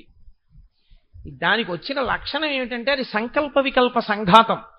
అది అస్తమానం ఏదో ఒక ప్రతిపాదన పట్టుకొస్తుంది. అది ఖాళీగా ఉండు, వద్దు అల్లరి చేయకు, గొడవ చేయకూర్చు, ఏం చెప్పకు, అలా ఉండు అని మీరు అన్నారు అనుకోండి, వెంటనే అలాగే అని మళ్ళీ వెంటనే అలా ఉండమన్నావు కదా చూసావా, పూర్వం కూడా ఒక ఆయన లేగనేవాడు అని మళ్ళీ ఏదో మొదలెడుతుంది. అసలు మీరు మనస్సుని ప్రశాంతంగా ఉంచడం అన్నది సాధ్యము కానీ కాదు. ఇది ఎప్పుడైతే సాధ్యం కాదో మీరు ఆ విషయాన్ని గుర్తుపెట్టుకోవాలి. దానికి స్వాతంత్ర్యం అలవాటు అవ్వడం అన్నది ఎప్పటి నుంచి వచ్చిందో తెలుసా అండి? ఇప్పటిది కాదా స్వాతంత్ర్యం, కొన్ని కోట్ల జన్మల క్రితం నుంచి మీరు అలవాటు చేశారని ఇష్టం వచ్చినట్టు తిరిగని. వెనకటికి ఒక ఆయన కొడుకు ఎవరో ఒక అమ్మాయిని ప్రేమించానని చెప్పాడు. ఏం చెప్పాలి బుద్ధున్న తండ్రి అయితే? తప్పురా, తండ్రిరా నిర్ణయించాలి, నువ్వు ప్రేమించడం ఏమిటిరా, తప్పు, అలా చేయకూడదని చెప్పాలి. ఒరే, ప్రేమించిన అమ్మాయి చుట్టూ తిరగడానికి ఓ మోటార్ సైకిల్ ఉంటే బాగుంటుందిరానో మోటార్ సైకిల్ కొనిపెట్టాడు. కొనిపెట్టిన తర్వాత వాడు ఆ అమ్మాయిని ప్రేమించాడు, పెళ్లి చేసుకున్నాడు. ఇప్పుడు ఆయన వేరు కారణాలకు ఏడుస్తున్నాడు. ఏమిటి ఉపయోగం? నిన్ను మోటార్ సైకిల్ కొనిపెట్టమని ఎవరు చెప్పారు? స్వేచ్ఛా స్వాతంత్రం ఇచ్చావు, ఇప్పుడు నువ్వు అనుభవిస్తున్నావు. అలా స్వేచ్ఛ ఇచ్చేసాం మనసుకి మనం. దాన్ని మన అదుపులో ఉంచుకోవడం అంటే బుద్ధి దాన్ని అదుపులో పెట్టడం కలిగినటువంటి శక్తి నుంచి అది తప్పుకుంది. అది సర్వస్వతంత్రం అయిపోయి దాని పని ఏమిటంటే బుద్ధి చెప్పాక మనం చేద్దామనడం దానికి అలవాట్లేదు. నేను చెప్తూనే ఉంటాను, ఒక్కొక్కసారి బుద్ధిని వంచేస్తాను అని అది ఏం చేస్తుందంటే చెబుతూనే ఉంటుంది. వద్దు, తప్పు, అలా చేయకూడదంటుంది బుద్ధి. అలా అంటారు కానండి, ఏం పర్వాలేదా, అలా అక్కడ చూడండి వాళ్ళు చేయలేదా, ఇలా వీళ్ళు చేయలేదా, ఏమిటి తప్పు? లోకంలో చాలా మంది ఉన్నారు తెలుసా అండి, ఇది తప్పని తెలిసి చేస్తుంటారు. నాకు మొన్ననే రైల్లో ఒక ఆవిడ కనపడ్డారు. నేను నెల్లూరు నుంచి వస్తుంటే ఆవిడ నాతో అన్నారు, నేను వెళ్ళిన శివాలయాల్లో కల్లా అర్చకులు ఎప్పుడైనా పక్కకి వెళ్ళగానే లోపలికి వెళ్ళి శివలింగాన్ని కౌగిలించుకుంటానన్నారు. ఎందుకు అలాగని అడిగాను నేను. అడిగితే ఆవిడ అన్నారు, నేను అలా చేయకుండా ఉండలేను అన్నారు నాతో. అలా చేయకుండా ఉండలేను అన్నప్పుడు చేయకుండా ఉండాలి, అలా చేయకూడదని మీకు తెలియదా అన్నాను. అంటే చేయకూడదని నాకు తెలుసు అన్నారు. అందుకే నేను రమణాశ్రమానికి వెళ్ళినప్పుడు నన్ను అందరూ ఎన్ని శివలింగాలు పాడు చేసామని అడుగుతుంటారు అన్నారు ఆవిడ. అంటే అలా శివాలయంలోకి వెళ్ళి ఒక ఆడది శివలింగాన్ని కౌగలించుకోవడం అనేటటువంటిది ధర్మ విరుద్ధమని, అలా చెయ్యకూడదని, దాన్ని శాస్త్రం అంగీకరించదని, శాస్త్రము ప్రమాణం తప్ప మన బుద్ధులు ప్రమాణాలు కావని, ప్రమాణం చెప్పవలసింది శాస్త్రమే తప్ప నేను కాదని ఆవిడికి తెలుసు. శ్రీశైలం లింగాన్ని కౌగిలించుకో, ఎందుకంటే అది సాక్షాత్తుగా ధూళి దర్శనాన్ని అనుమతించిన లింగం. అనుమతించని లింగాలన్నీ వెళ్ళి కౌగిలించుకోవడం ఏమిటి అంటే, నేను ఏదో కారణం మీద అర్చకుడు కాస్త పక్కకెళ్ళే వరకు అక్కడే ఉండి ఆయన అలా వెళ్ళగానే లోపలికి వెళ్ళి కౌగిలించుకుంటానండి అన్నారు. ఆవిడేమీ పనికి మాలిన వ్యక్తి కాదు, చాలా భక్తురాలు. అసలు ఆవిడికి కొన్నాళ్ళు పోయాక పిహెచ్డీ ఇస్తారేమో అని నాకు అనుమానం. ఆవిడంత గొప్ప పని ఒకటి చేస్తున్నారు ఈ మధ్యకాలంలో. మరి ఆవిడ అలా చేయడం ఏమిటి అలాగా? అంటే మనసు యొక్క బలహీనతని ఆవిడ దాటలేకపోతోంది. అలా పట్టుకోకూడదు శివలింగాన్ని అని తెలుసున్నా ఆవిడ మనసు అదే చెప్తుంటుంది, పట్టుకో పట్టుకో పట్టుకో అని చెప్తుంటుంది. బుద్ధి పట్టుకోకూడదు పట్టుకోకూడదు అని చెప్తూ ఉంటుంది, కానీ బుద్ధిని నిర్ణయం చెయ్యనివ్వదు, బలహీనం చేసి మనసు బలవత్తరం అవుతుంటుంది. ఈ అవడంలో దానికి వచ్చిన లక్షణం ఏమిటో తెలుసా అండి? అది ప్రాణం మీద ఆధారపడుతుంది. మీ ప్రాణము ఊపిరి మీద ఆధారపడుతుంది. ఊపిరి ఆయుర్దాయం ఉన్నంత కాలం ఉంటుంది. ఆయుర్దాయం ఎంతకాలం ఉంటుంది? ఈశ్వరుడి శాసనం అయ్యే వరకు ఉంటుంది. ఈశ్వరుడి శాసనం ఎంతవరకు ఉండాలని చేస్తాడు? ప్రారంధం అయిపోయే వరకు ఉండమని చేస్తాడు. నువ్వు ఇన్ని పనులు చేయాలని ఉంటుంది ఈశ్వర శాసనంలో. అవి అయిపోయాయి అనుకోండి, వయసుతో సంబంధం ఉండదు, తీసేస్తాడు ఈశ్వరు. అయిపోయింది వచ్చేయి అంటాడు. కాబట్టి ఆయన ఇచ్చిన ఆయుర్దాయంలో నువ్వు చేసేయాలంతే, ప్రారంధ కర్మలు అనుభవిస్తూ ఉండాలి. ఇప్పుడు ఈ మనసు ఏం చేస్తుందంటే, ఇది ఊపిరి మీద ఆధారపడుతుంది కాబట్టి చిట్ట చివరి ఊపిరి వరకు అది ఉంటుంది. మీరు ఇది బాగా జ్ఞాపకం పెట్టుకోవాలి. అది ఏం చేస్తుందంటే, ఊపిరి బాగా తీయగలిగిన నాళ్ళు దాని పని ఏం చేస్తుందంటే రుచి అడుగుతూ ఉంటుంది. రుచి అంటే సంస్కృతంలో వేదాంతమునందు రుచి అంటే నాలుకతో తినే రుచి కాదు, అనుభవమును అడుగుతుంది. అది ఎలా ఉంటుందంటావో అంటుంది. సరే, దాన్ని అనుభవించాడు అనుకోండి, దాన్ని అనుభవించాడు అన్న మాటని మీరు శాస్త్ర ప్రమాణంతో ఆదరించవలసి ఉంటుంది. దాన్ని అనుభవించాడు అంటే నా ఉద్దేశంలో ఏంటంటే ఏదో పులిహార తినాలనుంది, పులిహారని తిన్నాడు అని, అంతకన్నా హేయమైన మాట నేను మాట్లాడటం లేదు అని మీరు గుర్తించవలసి ఉంటుంది. ఏవి ఆ పరిధిలోకి వచ్చినా నేను అలా ప్రయోగించట్లేదు. పులిహార తినేశాడు, రుచి అది ఏం చేస్తుందో తెలుసా అంటే, నాలుక ఇది ఇలా ఉంటుంది పులిహార అనగానే వాసన రికార్డ్ చేస్తుంది. ఇది మనసుకున్నటువంటి బలవత్తరమైన శక్తి. అందుకే మనసులో కొన్ని భాగములు పడుకుంటాయి. ఎప్పుడు మనసు అంతా లేచి ఉండదు అని చెప్తారు మనస్తత్వ శాస్త్రవేత్తలు. శంకరాచార్యుల వారి కన్నా మనస్తత్వ శాస్త్రవేత్తలు అసలు. అది ఏం చేస్తుందంటే రికార్డ్ చేస్తూ ఉంటుంది. అందుకే చూడండి, మామిడి పండు అన్నాను అనుకోండి అది ఎలా ఉంటుందో, కొత్తపల్లి కొబ్బరి అన్నాను అనుకోండి అది ఎలా ఉంటుందో, దాని తొక్క పలచగా ఉంటుంది, దాన్ని ఇలా ముట్టుకుంటే కన్నం పడుతుంది, దాని రసం తీయగా ఉంటుంది, అన్నీ చెప్తుంది. రుచి, వాసన అది గుర్తెట్టుకుని ఏమంటుందంటే, ఇంకొక నెల పోయింది అనుకోండి, అవసరమైతే ప్రావిడెంట్ ఫండ్ లోనన్నా పెడదాం కానీ 4 పరకలు కొత్తపల్లి మామిడి పండు తెచ్చుకుందాం, కొత్తపల్లి కొబ్బరి అంటుంది. రుచి వాసన, రుచి వాసన ఈ మనసు ఏం చేస్తుందంటే బాగా పెట్టుకుంటూ ఉంటుంది. ఇందులో అలా తిరుగుతూ ఉంటుంది ఎప్పుడు. ఈ తిరగడం ఏం చేస్తుందంటే బలపడుతుంది కొన్నిటి ఎందు. బాగాను సెటిల్ అయిందంటారు చూసారా, షుగర్ వచ్చిన వాళ్ళకి కొత్తల్లో మీరు ఇంకా సెటిల్డ్ డయాబెటీసా అంటారు. వచ్చి ఇవాళ వస్తుంది, రేపు తగ్గిపోతుంది, 4 రౌండ్లు వాకింగ్ చేస్తాయి. కొన్నాళ్ళు పోయిన తర్వాత ఏం చేస్తుందంటే 2 రౌండ్లు వాకింగ్ చేసినా 3 రౌండ్లు వాకింగ్ చేసినా ఆ భోజనమే చేస్తే మాత్రం రీడింగ్ కనబడుతూనే ఉంటుంది. అంటే సెటిల్ అయింది డయాబెటీస్ అంటారు. ప్యాంక్రియాస్ యూస్ చేయడం మానేసింది అనమాట ఇన్సులిన్ని. అలా సెటిల్ అవుతుంది మనస్సు. ఒకదాని మీద బాగా వ్యామోహాన్ని పెట్టుకుంటుంది, దాన్నే తిప్పుతుంది. దాన్నే రుచి వాసన రుచి వాసన రుచి వాసన, ఇది ఎంత తొందరగా అడుగుతుందో తెలుసా అండి. అసలు ఒక స్థితిలో తన కంటి ముందు కనపడకపోయినా, తన నాలుక మీద ఉండకపోయినా తాను ఊరుకోలేదు. అలా అయిపోతుంది. నేను హేయమైన ప్రయోగం చేశానని మీరు అనుకోవద్దు. కొంతమంది చూడండి, కాఫీ తాగడం కన్నా టీ తాగడం కన్నా ఆ రెండే దోషభూయిష్టం. ఆ రెండిటికన్నా కూడా మద్యాన్ని సేవించడంలో వాళ్ళు అది లేకపోతే ఇక బ్రతకలేనన్నట్టే ఉంటారు.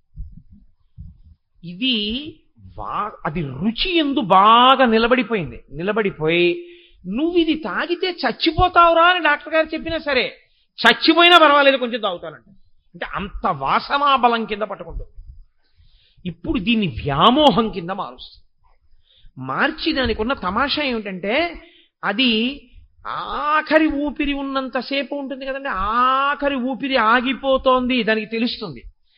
ఆఖరి ఊపిరి ఆగిపోతోందని తెలియగానే 5 జ్ఞానేంద్రియములలో ఉన్న శక్తుల్ని ఉపసంహారం చేస్తుంది మనస్సు. మనస్సుకొక్కదానికి ఆ శక్తి ఉంది. దానికి ఉపసంహార ప్రక్రియ తెలుసు. అందుకే మీకు నిద్ర ఎందది ఏం చేస్తుందంటే జ్ఞానేంద్రియములలో ఉన్న శక్తుల్ని ఉపసంహారం చేసి తనలోకి తీసుకుంటుంది. కన్ను కొంచెం తెరిచి ఉంటుంది, కానీ మీరు ఆయన కంటెదురుగుండా తీసుకెళ్లి ఓ పువ్వు పెట్టారనుకోండి, ఆయన ఏం చూడడం. కంటిలో చూడగలిగిన శక్తిని మనసు లాగేసుకుంటుంది తనలోకి. చెవి పక్కకెళ్ళేదో మాట్లాడారనుకోండి, ఆయనకి వినపడదు. చెవి వింటుంది. ఎందుకంటే ఒక శబ్ద ప్రకంపన వస్తే దీనిలో ఉన్నటువంటి కర్ణభేరి కదులుతుంది. కర్ణభేరి కదిలితే చెవికి వినపడుతుంది ఆ మాట. కాబట్టి చెవి వింది, కానీ ఆ మాటని మనసు పుచ్చుకోదు. ఎందుకంటే వినగలిగిన శక్తిని లాగేసి తనలో పెట్టేసుకుంటుంది. చర్మం మీరు ఇలా ముట్టుకున్నారనుకోండి, తెలియదు. స్పర్శేంద్రియ శక్తిని లాగి తనలో పెట్టుకుంటుంది. పెట్టుకుని కాసేపు ఏం చేస్తుందంటే ఈ 5 తన ఎందుంచుకుని తాను ఒక తమాషా చేస్తుంది కాసేపు. అందుకే సృష్టి స్వప్నావస్థతో పోలుస్తుంది వేదాంతం. స్వప్నావస్థ సృష్టికి ప్రతీక. అది ఏం చేస్తుందంటే తనకి ఏది ఇష్టమో దాన్ని చూపిస్తుంది. ఈ కంటి శక్తి తనలో పెట్టుకుంది కదూ. ఇప్పుడు ఆ శక్తిని తనలో పెట్టుకుని మీరు ఎప్పటి నుంచో చూద్దామనుకుంటున్న కాశీ పట్టణాన్ని తనకి చూపిస్తుంది. విచిత్రం ఏమిటో తెలుసా అండి, తను చూడండి చూపిస్తుంది. తను చూడండి కూడా ఊహతో చూపిస్తుంది. ఎలా చూపిస్తుందో తెలుసా తమాషా? ఒక్కొక్కసారి ఏదో నేను ఇక్కడ ఉపన్యాసాలు అయిపోయిన తర్వాత ఇంకో ఊరు ఉపన్యాసాలకు వెళ్ళవలసి ఉందనుకోండి, నేను రాత్రి పడుకుని నిద్రపోయే ముందు నేను అక్కడికి వెళ్ళిన తర్వాత నాకు గోపాలకృష్ణ గారికి కలిపి వాళ్ళు ఒక గది ఇస్తారా, నాకు గోపాలకృష్ణ గారికి 2 గదులు ఇస్తారా? ఒకవేళ ఒకే గది ఇస్తే గోపాలకృష్ణ గారు చాలా ఇబ్బంది పడిపోతారే. నేను పడుకున్న మంచం మీద ఆయన పడుకోరు, నేను కూర్చుంటే నాతో సమానంగా కుర్చీలో కూర్చోరు, నేను ఏదైనా తింటుంటే ఆయన తినరు, నేను తింటే తప్ప తినరు, ఆయన చాలా ఇబ్బంది పడిపోరు పాపం. వేరే గది ఉంటే ఆయనకి ఇబ్బంది ఉండదు, పడుకోవాలనుకుంటే కాసేపు పడుకుంటారు. వీళ్ళు 2 గదులు ఇస్తున్నారా, ఒక గది ఇస్తున్నారా అడగడం మర్చిపోయానే అని నేను అనుకున్నాను అనుకోండి. అది తన ఊహలతో నాకు ఇవ్వబోయే విడిదోటి చూపిస్తుంది. నేను అక్కడికి వెళ్ళినట్టు, ఓ గది ఇచ్చినట్టు, ఆ గదిలో ఒకటే ఫ్యాన్ ఉన్నట్టు, అది తిరుగుతున్నప్పుడు పెద్ద చప్పుడు వస్తున్నట్టు, ఆ ఫ్యాన్ కింద తీరా సింగిల్ కాట్ ఉన్నట్టు, గోపాలకృష్ణ గారు కింద పడుకున్నట్టు, గోడల మీద బొద్దింకలు ఉన్నట్టు, దోమలు. అయ్యో ఈయన ఎలా పడుకుంటారు పాపం, ఇదేంటి వీళ్ళని అడుగుదామంటే వీళ్ళందరూ వెళ్ళిపోయారు, ఉపన్యాసం అయిపోయాక అడగడం మర్చిపోయానని నేను బెంగ పెట్టుకుంటున్నట్టు, ఈ బెంగలో ఉలిక్కిపడి నేను లేచినట్టు, దిక్కుమాలలో కూడా నిద్దట్లో కూడా ఇంకా నాకు ఈ విడిదిలు ఉపన్యాసాలేనా అని మళ్ళీ 2 గుటకలు నైలు దాకా పడుకున్నాను అనుకోండి, ఊరుకుంటుంది. ఇవన్నీ ఎక్కడివో తెలుసా అండి? మీరు పడుకోబోయే ముందు ఆ కంటిలోని శక్తిని ఉపసంహారం చేసి తను ఏది చూపించాలనుకుంటుందో అది చూపిస్తుంది. కాశీ చూపిస్తుంది, కత్తెట్టుకు మీ మీద పడ్డవాడిని చూపిస్తుంది. అందుకే నిద్దట్లో ఉలిక్కి పడుతుంటాడు, ఒక్కొక్కడు భయపడుతూ ఉంటాడు నిద్దట్లో. ఆ తర్వాత ఏం చేస్తుందో తెలుసా అండి? అది అలిసిపోతుంది. ముందు జ్ఞానేంద్రియాలు అలిసిపోతాయి, శక్తి లాగేస్తుంది. తర్వాత కళ చూపించి అది కూడా అలిసిపోయి ఇంకా తను సంకల్ప వికల్పాలు చెయ్యలేక ఏం చేసేస్తుందంటే ఆ ఇంద్రియ శక్తుల్ని పట్టుకుని మనసు ఆత్మలోకి వెళ్ళిపోయి ఊరుకుంటుంది. ఇప్పుడు ఇంద్రియ శక్తులు మనస్సు కూడా ఆత్మలోకి వెళ్ళిపోతే మనస్సు ఎప్పుడైతే లేదో సమస్త అహంకారములు అణిగిపోతాయి. నేనెవరు, పురుషుణ్ణి, నా పేరేమిటి, కోటేశ్వరరావు, నేనేం చేస్తుంటాను, ఫలానా ప్రభుత్వ సంస్థలో ఉద్యోగిని, నేను సాయంకాలం ఏం చేస్తాను, ప్రవచనం చేస్తాను, నా జీతం ఎంత, ఇంత వస్తుంది, నా దగ్గర డబ్బు ఎంత ఉంది, ఇంత ఉంది, నాకు పిల్లలెందరూ, ఇంతమంది, ఇవేమీ ఉండవు. మనసు ఆగిపోగానే అన్నీ ఆగిపోతాయి. ఆగిపోగానే ఇంక ఏ సంబంధములు కానీ, ఏ ఉద్రేకములు కానీ, ఏ ఆందోళనలు కానీ ఏమీ ఉండవు. నిరతిశయ సుఖము.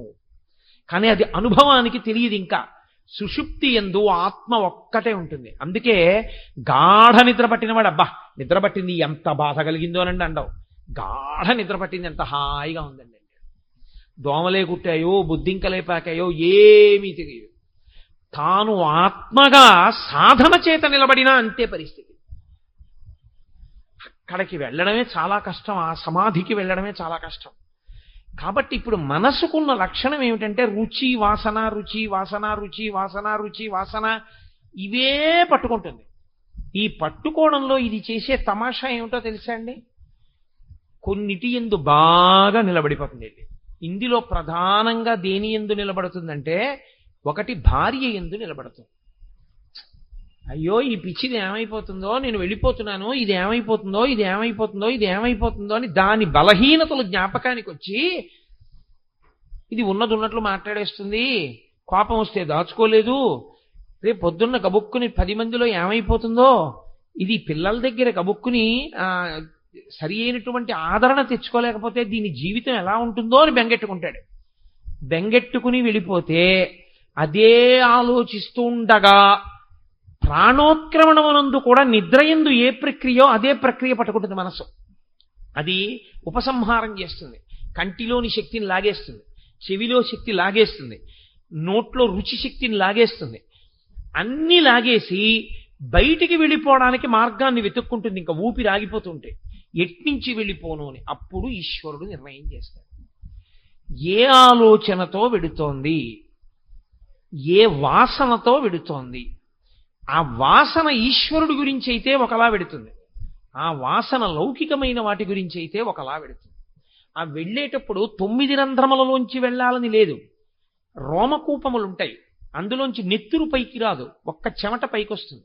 ప్రతి వెంట్రుక యొక్క కుదురు మొదలు భాగంలోంచి లోపల ఉన్న నీరు పైకి వస్తోందంటే అది రంధ్రమే. కానీ ఈశ్వరుని యొక్క నిర్మాణ ప్రక్రియలో ఉన్నటువంటి ఘనత ఏమిటంటే నెత్తురు పైకి రాదు, అందులోంచి రోమకూపములలోంచి కూడా వెళ్ళిపోతుంది. ఆఖరి ఊపిరి ఆగిపోగానే ఇక తను కదలడానికి అవకాశం ఉండదని బయటికి వెళ్ళిపోతుంది ఆ శరీరంలోంచి. వెళ్ళిపోయినప్పుడు ఇంద్రియ శక్తుల్ని కూడా తీసుకుని బయటికి వెళ్ళిపోతుంది. ఈ వెళ్ళిపోయినటువంటి జీవుడున్నాడే, వీడు మళ్ళీ చూడ్డానికి, వీడు మళ్ళీ వినడానికి, వీడు మళ్ళీ తినడానికి, వీడు మళ్ళీ అనుభవాల కోసం వీడికో శరీరం కావాలి. అందుకని ఈశ్వరుడు ఏం చేస్తాడంటే స్వతంత్రంగా ఇవ్వడు. నీకు బుద్ధి ఇచ్చాను కదయా, నువ్వు దేని గురించి ఆలోచిస్తూ వచ్చేసావు ఆఖరణ, ఇది ఆలోచించావా లేదా? కాదని ఎలా అంటారు? రుచి వాసన, వాసన దేని మీద నిలబడిందో దానికి అనుగుణమైన శరీరాన్ని ఇస్తాడు. అందుకే నా హేయోపాదేయ వర్జిత అని లలితా సహస్రనామ స్తోత్రంలో అమ్మవారికి ఒక నామం. ఆ వెళ్ళిపోవడంలో దాన్ని స్థిరీకరిస్తారు. మార్గములను, కారణములను చెప్పకుండా వర్గీకరణ చేసేస్తారు. 4 రకాలుగానే వెళ్ళిపోతాడు జీవుడు వెళ్ళిపోయేటప్పుడు. మొట్టమొదటి దాన్ని అలా వెళ్ళిపోయేటప్పుడు ఆర్తచింత అంటారు. ఆర్తచింత అంటే తనవారి యందు రాగము. అందుకనొచ్చాడు కృష్ణ పరమాత్మ. నీ పిచ్చిరా, చచ్చిపోతారు అంటున్నావు, చచ్చిపోయే వాళ్ళందరూ మళ్ళీ పుడతాడు ఈ రాగద్వేషాలకే. రాగము చేత వస్తాడు. ఎలా వస్తాడు? తన డబ్బు మీద వ్యామోహం, ఆ డబ్బంతా ఎక్కడుందో దాని కింద తిరిగి ఎక్కుతాడు. అంటే వెన్నుపాం అడ్డంగా ఉండే జీవి అవుతాడు. ధనము, ధాన్యము, ఐశ్వర్యము, బంగారము, లేకపోతే ఏదో దస్తావేజులు, ఇలాంటి వాటి మీద ఉండిపోయినటువంటి వ్యామోహం చేత విషము కూడా శరీరమునందున్నవాడై అడ్డంగా వెన్నుపాం ఉండేటట్టుగా వచ్చి అవి ఎక్కడ పెట్టాడో అక్కడికే వచ్చి కూర్చుంటాడు. అదే కదూ ఆఖరణ భయపడ్డాడు, ఏమైపోతుందో, ఆ డబ్బు ఏమైపోతుందో, ఆ డబ్బు ఏమైపోతుందో అని. ఆ ఇనపెట్టి ఎక్కడుందో దాని కిందకే వచ్చి చేరుతాడు. చీకటిగా ఉంటుంది కదండి, అక్కడికి వస్తాడు. ఎప్పుడో ఎవరో బీరువా తీస్తుంటారు, వాడికి భయం వేస్తుంది. అయ్యయ్యో ఇంత సంపాదించాను, కొడుక్కిద్దాం అనుకున్నాను, ఆ వెర్రివాడు తాళాలు వీడికిచ్చాడు, వీడు గబుక్కుని ఏ గొలుసు అట్టుకుపోతాడో అని గబగబగబా బయటికి వచ్చి ఆ కాలు మీద కొడతాడు. అక్కడి నుంచి వాడు తేలంటాడు. ఇక కొడుకు కోళ్ళు చీపురు కట్టుకొచ్చి బయటికి తీసేసి చెప్పెట్టి కొట్టి చంపేస్తాడు. అక్కడతో ఆ చింత పోతుంది. దీన్ని ఆర్తచింత అంటారు. మనిషి యొక్క మనసు రుచి వాసన రుచి వాసన రుచి వాసనగా వెళ్ళి వెళ్ళి వెళ్ళి వెళ్ళి వెళ్ళి వెళ్ళి వెళ్ళి వెళ్ళి దేని మీద నిలబడిపోయిందో దానికి తగిన ఉపాధిలోకి, అది హీనోపాధిలోకి పెడతాడు. అటువంటి ఆకర్షణలుంటే.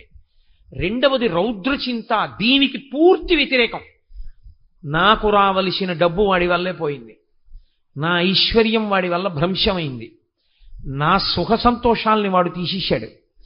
అప్పుడు కూడా మనసు దాన్నే పట్టుకుంటుంది, వాడి గురించే ఆలోచిస్తుంది. అది రౌద్రచింత. ఇప్పుడు బాగా దాన్ని పట్టుకోవడం వల్ల ఏమవుతాడంటే చచ్చిపోయే ముందు కూడా మనసుకి అలవాటు అయిపోయి అదే ఆలోచించడం, వాడి గురించే ఆలోచిస్తూ వెళ్ళిపోతాడు. రౌద్రచింత అయి వాణ్ణి పాడు చేయడానికి ఎడతాడు. పావుగానో తేలుగానో జెర్రిగానో వాణ్ణే కరవడానికి ఎడతాడు. వెళ్ళి వాణ్ణి చంపడానికి కూర్చుంటాడు అక్కడ. రౌద్రచింత. అప్పుడు తిరియక్కైపోతాడు. ఈ శరీరాన్ని వదిలిపెట్టి వెన్నుపాం ఇలా నిలువుగా పెరగదిహ, వెన్నుపాం అడ్డంగా పెరిగే ప్రాణి అయిపోతాడు. అడ్డంగా పెరిగేవేవి ఇక బుద్ధితో కర్మ చెయ్యలేవు. అదే గుర్తు. తిరియక్కంటే వెన్నుపాం అడ్డంగా వచ్చిందంటే ఇక బుద్ధి లేదు అని. అప్పుడు తిరియక్కుగా వెళ్ళి రౌద్రచింత చేత ఎవరి మీద శత్రుత్వం పెట్టుకున్నాడో అక్కడ కూర్చుంటాడు. మూడవది శుక్లచింత. శుక్లచింత అంటే శాస్త్రమును గురించిన పరివేదన. అరే, నా జన్మాంతరంలో నాకు ఎప్పుడు తెలుస్తాయిరా ఇవన్నీ? నేను ఎప్పుడు చదువుతాను భగవద్గీత, నేను ఎప్పుడు చదువుతాను రామాయణం? నా జీవితంలో నేను ఎప్పుడైనా ఒక్క శ్లోకం విడిచిపెట్టకుండా 24,000 శ్లోకములు చాలా జాగ్రత్తగా పట్టి రామాయణంలో చదివి, టీక చదివి, తాత్పర్యం చదివి 24,000 శ్లోకాల్ని అత్యంత గౌరవంగా, మర్యాదగా, భక్తిగా చదివానా? చదవలేదు. మహాభారతం 18 పర్వాలు నేను చదివానా? 50 సంవత్సరముల వయస్సు దాటిపోయింది, 18 పర్వాల పుస్తకాలు చదవలేదు. భాగవతం 12 స్కందాలు చదివానా? నా జన్మలో నేను చదవలేదు. ఇవేవి చదవలేదు శాస్త్ర సంబంధమైనవి. నీకెక్కడి నుంచి వస్తుంది బుద్ధి రమ్మంటే? ఏతత్ శాస్త్రం ప్రమాణంతే. నీకు ప్రమాణం ఎలా తెలుస్తుంది అసలు? నీకు ప్రమాణమే తెలియలేదు, ఇక నీ జీవితానికి ఉద్ధరణ ఏమిటి? ఇక ఉద్ధరణ అన్న మాటే లేదు. కాబట్టి ఇప్పుడు ఏమవుతుందంటే తాపత్రయపడ్డాడు.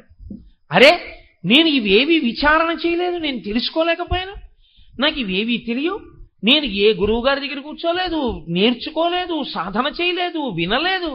అయ్య బాబోయ్, ఆయుర్దాయం ఏం ఆయుర్దాయం అండి? ఓ 70 ఏళ్ళు బతికితే అందులో 20 ఏళ్ళు వచ్చేంత వరకు అసలు సరిగ్గా ఏమీ తెలియదు, 20 ఏళ్ళు వచ్చిన తర్వాత 40 ఏళ్ల వరకు వ్యామోహాలు, 50 నుంచి 70 ఏళ్ల వరకు 20 ఏళ్ళు చింత, మిగిలిపోయిన 10 ఏళ్ళు అక్కర్లేని విషయాలన్నీ పట్టుకున్నాం. బాలస్తావత్ క్రీడాసక్త, తరుణస్తావత్ తరుణీసక్త, వృద్ధస్తావత్ చింతాసక్త, పరసే బ్రహ్మణి కోపినసక్త. ఇంకా నాకు ఖాళీ ఏది? అరే, నేను ఎంత పాడైపోయానరా, నేను ఎప్పుడు చదువుకుంటానరా అని పిల్లల గురించి బెంగ పెట్టుకోవడం మానేసి అలా పుస్తకాలని చూసి కళ్ళమ్మ నీళ్లు పెట్టుకుని ఏడిచి, నాకు ఈ విషయం అర్థం కాలేదు చదివితే, నాకు చెప్పే మహాత్ములు ఉన్న రోజుల్లో నేను వెళ్ళింది లేదు, నేను నేర్చుకున్నది లేదు, నేను చదువుకున్నది లేదు, నేను అర్థం చేసుకున్నది లేదు, నేను అనుష్ఠించింది లేదు, ఆఖరికి ఇలాగే వెళ్ళిపోతున్నాను. ఈశ్వరుడిచ్చిన ఈ శరీరం, ఈ బుద్ధి, ఈ చదువు, ఈ మనస్సు, ఈ తెలివితేటలు పనికి మాలినవై కూర్చున్నాయి, ఈశ్వరా నేను ఎలా బాగుపడతాను అని ఏడుస్తూ వెళ్ళిపోయాడు. ఇప్పుడు ఈశ్వరుడు ఏం చేస్తాడో తెలుసా అండి? దాన్ని శుక్లచింత అంటారు. అలా ఎవడు ఏడుస్తూ వెళ్ళిపోయాడో వాణ్ణి మహాజ్ఞాని, గొప్ప పండితుడు, గొప్ప అనుష్ఠాన తత్పరుడు, వేద ప్రమాణం ప్రకారం బ్రతికేటటువంటి ఒక మహాపండితుడికి కొడుకుగా పుట్టిస్తే ఆయన గాయత్రి ఉపదేశం చేసి సంధ్యావందనం చేయించి తండ్రి పుస్తకం అక్కర్లేకుండా పక్కన కూర్చోబెట్టుకుని కొడుక్కి విద్యాబోధ చేస్తూనే ఉంటాడు. అలాగా అంతే. తండ్రి దగ్గర ఈ అనుష్ఠాన ప్రక్రియ అంతా తెలుసుకుని, తండ్రి దగ్గర వేదాంతం అంతా విని, తాను గొప్ప సునిశ్చితమైన ప్రజ్ఞని పొంది, తాను వేద విహితంగా ఎలా బతకాలో అలా బతికి, చిట్ట చివర శరీరాన్ని ఈశ్వరుని యందు నిలబెట్టి ఊర్ధముఖ చలనం చేయించి యోగమునందు బ్రహ్మరంధ్రాన్ని భేదించుకుని వెళ్ళిపోతాడు. కాబట్టి ఈ జన్మలో వెళ్ళలేకపోయాడు, కానీ వచ్చే జన్మలో వెళ్ళిపోతాడు ఈశ్వరుడిలోకి. శుక్లచింత దానికి కారణం అవుతుంది. చిట్ట చివరి చింత ఒకటి ఉంటుంది, దాని పేరు ధన్య చింత అని పేరు. ఇది అనుష్ఠానం వైపుకి తీసుకెళ్ళిపోతుంది. సరి అయినటువంటి గురువు లభిస్తాడు. లభించి ఆ గురువు గారి దగ్గర కూర్చుని వినగలిగినటువంటి స్వాతంత్ర్యం ఏర్పడుతుంది. ఏర్పడి చెవులు దొప్పలు చేసుకుని వింటాడు. విన్నదాన్ని బాగా పరిశీలనం చేస్తాడు. చేసి వైరాగ్యమును పొందుతాడు. ఆ వైరాగ్యంతో నిత్యకర్మానుష్ఠానమును కానీ సుఖదుఖములకు కానీ తాను సాక్షిమాత్రుడవుతాడు. తాను విచలితుడు కాడు. తాను దాని వలన జ్ఞానమును పొందుతాడు. ఆ జ్ఞానము చేత ఈ జన్మలోనే ఊర్ధ్వముఖ చలనం చేసి బ్రహ్మరంధ్రాన్ని భేదించుకుని ఇంకొక కడుపులోకి వెళ్ళి ఇంకా మళ్ళీ శరీరంలోకి రాకుండా ఈశ్వరుల్లో కలిసిపోతాడు. కాబట్టి 4 రకాలైన వాటికి కారణము మనస్సే. అందుకే మన ఏవ మనుష్యాణం కారణం బంధమోక్షయో. ఇప్పుడు నాకు చెప్పండి, ఇప్పుడు మీ పునర్జన్మకి కారణము ఈశ్వరుడు కాడు. మీ పునర్జన్మకి కారణము మీరు చేసే కర్మలు కావు. ఎందుకో తెలుసా అండి? కర్మత జడం అంటారు రమణ మహర్షి. కర్మ ఏం చేస్తుందండి? కర్మ మిమ్మల్ని ఉద్ధరించలేదు. నేను దేవాలయం చుట్టూ 108 ప్రదక్షిణాలు చేశాననుకోండి, 108 ప్రదక్షిణములు చేయడం వల్ల నాకు వచ్చేటటువంటి చీమ తలకాయంత పుణ్యం కన్నా 108 ప్రదక్షిణములు చేసేటప్పుడు నా మనసు పట్టుకోకూడని వాటిని పట్టుకుని చూడకూడని వాటిని చూడకూడని రీతిలో చూస్తూ తిరుగుతూ నా మనసు హేయమైన పాపం చేస్తోంది అనుకోండి, 108 మాటలు ఈ జడమైన శరీరం తిరిగింది. మనసు ఎక్కడ పావనమైంది? అందుకే మనస్సుని సంస్కరించడం చాలా చాలా కష్టం. మనస్సుని సంస్కరించడం అనే దానికి సాధనము ఒక్కటే. గురువు వలన శాస్త్రాన్ని వినడము, శాస్త్రాన్ని బాగా పరిశీలించడము, శాస్త్రాన్ని అధ్యయనం చేయడము. ఈ 2 వినా మార్గములు లేవు. కిలి మొదలడానికి చింతపండు ఒక్కటే మార్గమైనట్టు గురుబోధ ఒక్కటే కిలి మొదలడానికి మార్గము. అలా చేస్తే ఉత్తర జన్మలలో నీకు ఏ శరీరం ఇవ్వాలి అన్నదానికి నువ్వే కర్తవై కూర్చుంటావు. తథా దేహాంతర ప్రాప్తి ధీర తత్ర నముహ్యతి. అప్పుడు ఆయన బెంగపెట్టుకోడు. నేను దేని మీద చింత పెట్టుకుంటే నాకు తగిన శరీరం వస్తుందో దాని మీదకి చింత పెట్టుకుంటాడు. ఏతత్ శాస్త్రం ప్రమాణంతే. శాస్త్రం ప్రమాణంగా ఉంది కాబట్టి ఇది పడిపోతోంది, బెంగేమిట్రా? ఎప్పుడు నా కర్తవ్యమునందు నేనుంటే జరగవలసిన దాని గురించి నాకు భయం లేదు. నా కర్తవ్యాన్ని వదిలిపెట్టేస్తే ధర్మమునందు వైక్లభ్యమును పొందితే నేను పొందవలసిన దానిలో చిత్రమైన భయం వస్తుంది. క్షత్రియుడుగా తన కర్తవ్యం తాను చేయడంలో విఫలుడవుతున్నాడు అర్జునుడు. అందుకని పిరికి పందా నపుంసకుడా లే, క్షుద్రం హృదయ దౌర్బల్యం త్యక్తోత్తిష్ట పరంతప. ఏమిటి హృదయ దౌర్బల్యం? విడిచిపెట్టి లే. కాబట్టి ఏడు చచ్చిపోతారంటే ఏంటి? ఈ చచ్చిపోతామన్న పిరికితనం, ఈ భయమే చిట్ట చివరికి ఏం చేస్తుందో తెలుసా? బతికున్నన్నాళ్ళు వ్యామోహాలకి, చిట్ట చివరి ఆ వ్యామోహంలో నిలబడడానికి, పునర్జన్మ గురించినటువంటి భయంతో చచ్చిపోతున్నానని బెంగ పెట్టుకుని పిరికితనంతో వెళ్ళిపోవడం వల్ల పొగలు కమ్మినటువంటి చీకటి కమ్మిన దక్షిణ మార్గంలో ప్రవేశించి పునర్జన్మలో మళ్ళీ అనేకమైనటువంటి దెబ్బలు తిని యాతనలు అనుభవించి అడ్డంగా విన్నుపా ఉన్నటువంటి జన్మలోకి ప్రవేశిస్తావు. ధీరుడవు కా. ధీరుడైన వాడికి భయం లేదు. వాడు శాస్త్రమును గురించే విచారణ చేస్తాడు. షహబాష్, పడిపోతోంది, అయిపోయింది, పండిపోతోంది. ఒక పువ్వు పిందె అయిపోతుంది, ఇది పువ్వుగా వచ్చింది పిందెగా మారుతోంది. పిందె కాయ అయింది, కాయ పండయింది, పడిపోయింది. గొంగళి పెరుగు సీతాకోక చిలుగైంది. ఏనాడు మార్పు మొదలైందో ఆనాడు నా మృత్యువు మొదలైంది. కాబట్టి శరీరం పడిపోతుంది, దాని ధర్మం అది, పడుతోంది. కానీ హేయమైన దాంట్లోకి నేను వెళ్ళిపోకూడదు, ఉత్తమమైన దాంట్లోకి వెళ్ళాలి. వెళ్ళడానికి నేనే కర్తని. నేనేం చేస్తానన్న దాన్ని బట్టి నేను నిలబడతాను. ఆ కర్త అన్నప్పుడు నేనేం చెయ్యాలి అన్నది నా ఇష్టం వచ్చినట్టు చేయడం కాదు, ఎవడేం చెప్తే చేయడం కాదు. ఏతత్ శాస్త్రం ప్రమాణంతే. ఈశ్వరుడు ఏం చెప్పాడో అదొక్కటే ప్రమాణం. ఈశ్వరుడు చెప్పింది వేదం, వేదమే ప్రమాణం. కాబట్టి ఆ వేదమునందు ఉపనిషత్తుల అంతర్భాగం, ఆ ఉపనిషత్తుల యొక్క సంఘాతమే భగవద్గీత. కాబట్టి నువ్వు ఈశ్వరుడు ఏం చెప్పాడో, వేదం ఏం చెప్పిందో, ఉపనిషత్తులు ఏం చెప్పాయో, శాస్త్రం ఏం చెప్పిందో శాస్త్రాధ్యయనము చేసి శాస్త్రమునందు పూనిక కలిగినటువంటి గురువేం చెప్పాడో దాన్ని మనసులో పెట్టుకొని నువ్వు విచారణ చేయడం ప్రారంభం చేస్తే, కాబట్టి ఇప్పుడు భగవద్గీత విన్నవాడికి ఏం అలవాటు ఇవ్వాల్సి ఉంటుంది? దేహినోస్మిన్ యదా దేహే కౌమారం యవ్వనం జరా తథా దేహాంతర ప్రాప్తి. కాబట్టి ఈ శరీరం వదిలితే ఇంకో శరీరంలోకి ఎడతాను, భయం లేదు. నా మనసుని సంస్కరిస్తాను. ఇవాళ నుంచి నా మనసు దేన్ని పట్టుకోవాలో దాన్ని పట్టుకోవడం వైపుకి దీన్ని తిప్పుతానిక. ఇది అభ్యాసం. లొంగని గుర్రాన్ని లొంగదీయడం. లొంగతీయగలిగినటువంటి ప్రజ్ఞ కొంతమందికే ఉంటుంది. మహాభారతంలో అర్జునుడి గురించి చెప్తూ అంటారు, గుర్రములను లొంగదీయగలడు అంటారు. అలా నీ మనసుని నువ్వు లొంగదీయగలిగితే అక్కరమాలిన పిశినారితనం నుంచి నువ్వు వినిర్ముక్తం కాగలిగితే, అక్కరమాలిన కామం నుంచి నువ్వు విముక్తం కాగలిగితే, నీ కామము ఈశ్వర కామముగా నువ్వు మార్చగలిగితే, నువ్వు చేసే క్రియలన్నీ ఈశ్వరుడు యొక్క ప్రీతి కొరకు నువ్వు చేస్తే, దాని వలన ఈశ్వర ప్రీతి నీకు కలిగితే, నీకు ఎప్పుడూ భగవంతుని యొక్క ప్రీతి పొందడం కోసం బ్రతకడం అలవాటైపోతే, ఆనాడేమవుతుందంటే నువ్వు చేసే ఏ పని నీ మెహర్బానీ కొరకు కాదు, నీ గొప్పతనం కొరకు కాదు. దాసి ఇల్లు ఊడిస్తే దేనికి తుడుస్తుందంటే, మా అయ్యగారు సంతోషిస్తారా లేదా, చక్కగా తుడిచావే ఇల్లు అంటాడా అయ్యగారు?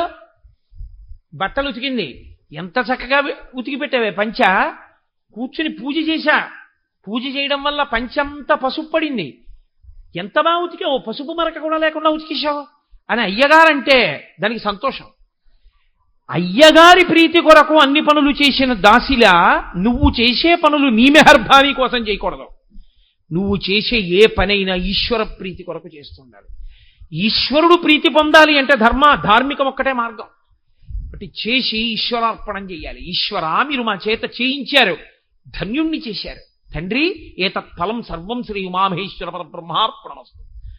అలా నువ్వు నిలబడగలిగితే ఎప్పుడూ నిన్నొకడు చూస్తున్నాడు యజమాని, వాడు ఆఖరణ తీర్పు చెప్తాడు. కాబట్టి నేను వాడి ప్రీతి కొరకు ఉండడం అలవాటైపోతే, శంకరులు వైరాగ్య శతకంలో చెప్తారు చిట్ట చివర, ఆఖరణ వెళ్ళిపోయేటప్పుడు పనిపిల్ల చూడండి, ఆఫీసులో పనిచేసే వాళ్ళు ఆఫీస్ టైం అయిపోతే వెళ్ళిపోతారు. పనిపిల్ల వెళ్ళిపోయేటప్పుడు టైం అయిపోయిందని వెళ్ళిపోదు, అమ్మగారు ఇంకా బయలుదేరుతున్నానంటుంది. అది అయిపోయిందా, ఇది అయిపోయిందా అని అడుగుతుంది. అది అయిపోయింది అమ్మగారు, ఇది అయిపోయింది అమ్మగారు. ఒక్క చిన్న పని చేయాలి, ఎవరో మామిడికాయలు పంపించారు, కాస్త 50 మామిడికాయలు తరిగి పెట్టాలి. అమ్మ సాయంకాలం 1 గంట ముందు వచ్చి తరిగి పెడతానమ్మా, కాస్త ఇంట్లో పిల్ల ఏడుస్తోంది, ఒళ్ళు వేడిగా ఉంది, వెళ్ళిపోతానమ్మా. సరే వెళ్ళు, అయితే సాయంకాలం తొందరగా రా. ఒకవేళ పిల్లకి ఒళ్ళు వేడి ఎక్కువ అయితే రాకు, పర్వాలేదు, రాకపోయినా నేను తరుక్కుంటానని యజమానురాలు అందనుకోండి, అప్పుడు వెళ్ళిపోతుంది. వెళ్ళిపోయేటప్పుడు కూడా అనుమతి అడిగి వెళ్ళిపోయిన దాసిలా ఇంటిలోంచి వెళ్ళిపోయేటప్పుడు కూడా, ఈశ్వరా కరుణామయుడవై నా యందు అనురక్తితో నేను పాపాలు చేశానని మనసుతో చేసిన పాపం పోగొట్టుకోవడానికి మనసుని, శరీరంతో చేసిన పాపం పోగొట్టుకోవడానికి శరీరాన్ని, వాక్కుతో చేసిన పాపం పోగొట్టుకోవడానికి వాక్కుని, మూడింటిని కలిపి జీవుణ్ణి శరీరంలో పెట్టి నాకు ఇది ఇచ్చావు. నా చేతనైనంత వరకు జాగ్రత్తగా ఉన్నాను, నీ ప్రీతి పొందాను అనుకుంటున్నాను. ఒకవేళ నేను తెలిసో తెలియకో అక్కడక్కడ శాస్త్రాన్ని ఉల్లంఘించి దీనితో అపరాధములు చేసి ఉంటే తండ్రి క్షమించు, వచ్చేస్తున్నాను, నీ పాదపంజరంలోకి వచ్చేస్తున్నానని పరమభక్తితో దీన్ని విడిచిపెట్టాడు అనుకోండి, ఈశ్వరుడు వాణ్ణి తనలోకి కలిపేసుకుంటాడు, శుక్ల చింత కింద మారిపోయాడు. అథవా ధన్యచింత కింద ఉన్నాడు, లేదా మహోత్కృష్టమైన జన్మొస్తుంది. అందుకే అక్కడక్కడ మీకేమవుతుందో తెలుసా అండి, శుక్లచింత ఘనీభవించిన నాడు గురువుగారి ప్రమేయం కూడా లేకుండా తనంత తానా జన్మలో జ్ఞానం వస్తుంది. కానీ కోట్ల కోట్ల కోట్ల కోట్ల మందిలో ఒక్కడే ఆ మినహాయింపు, ఆయన ఆదర్శము మాత్రము కాడు. తాను శిష్యుడు కానివాడు లోకానికి ఎలా గురుత్వాన్ని నేర్పుతాడు? ఎక్కడో ఉంటారు కోట్ల కోట్ల మందిలో ఒక్కడుంటాడు గురువు అవసరం లేకుండా తరించినవాడు, కానీ ఆయన మీకు ఆదర్శము కాలేడు. ఎందుకంటే మీరు ఆ స్థాయిని పొందినవారు కారు. మీరు ఆ స్థాయిని పొందినవారైతే మీరు అలాగే ఉండి ఉండేవారు కాదు.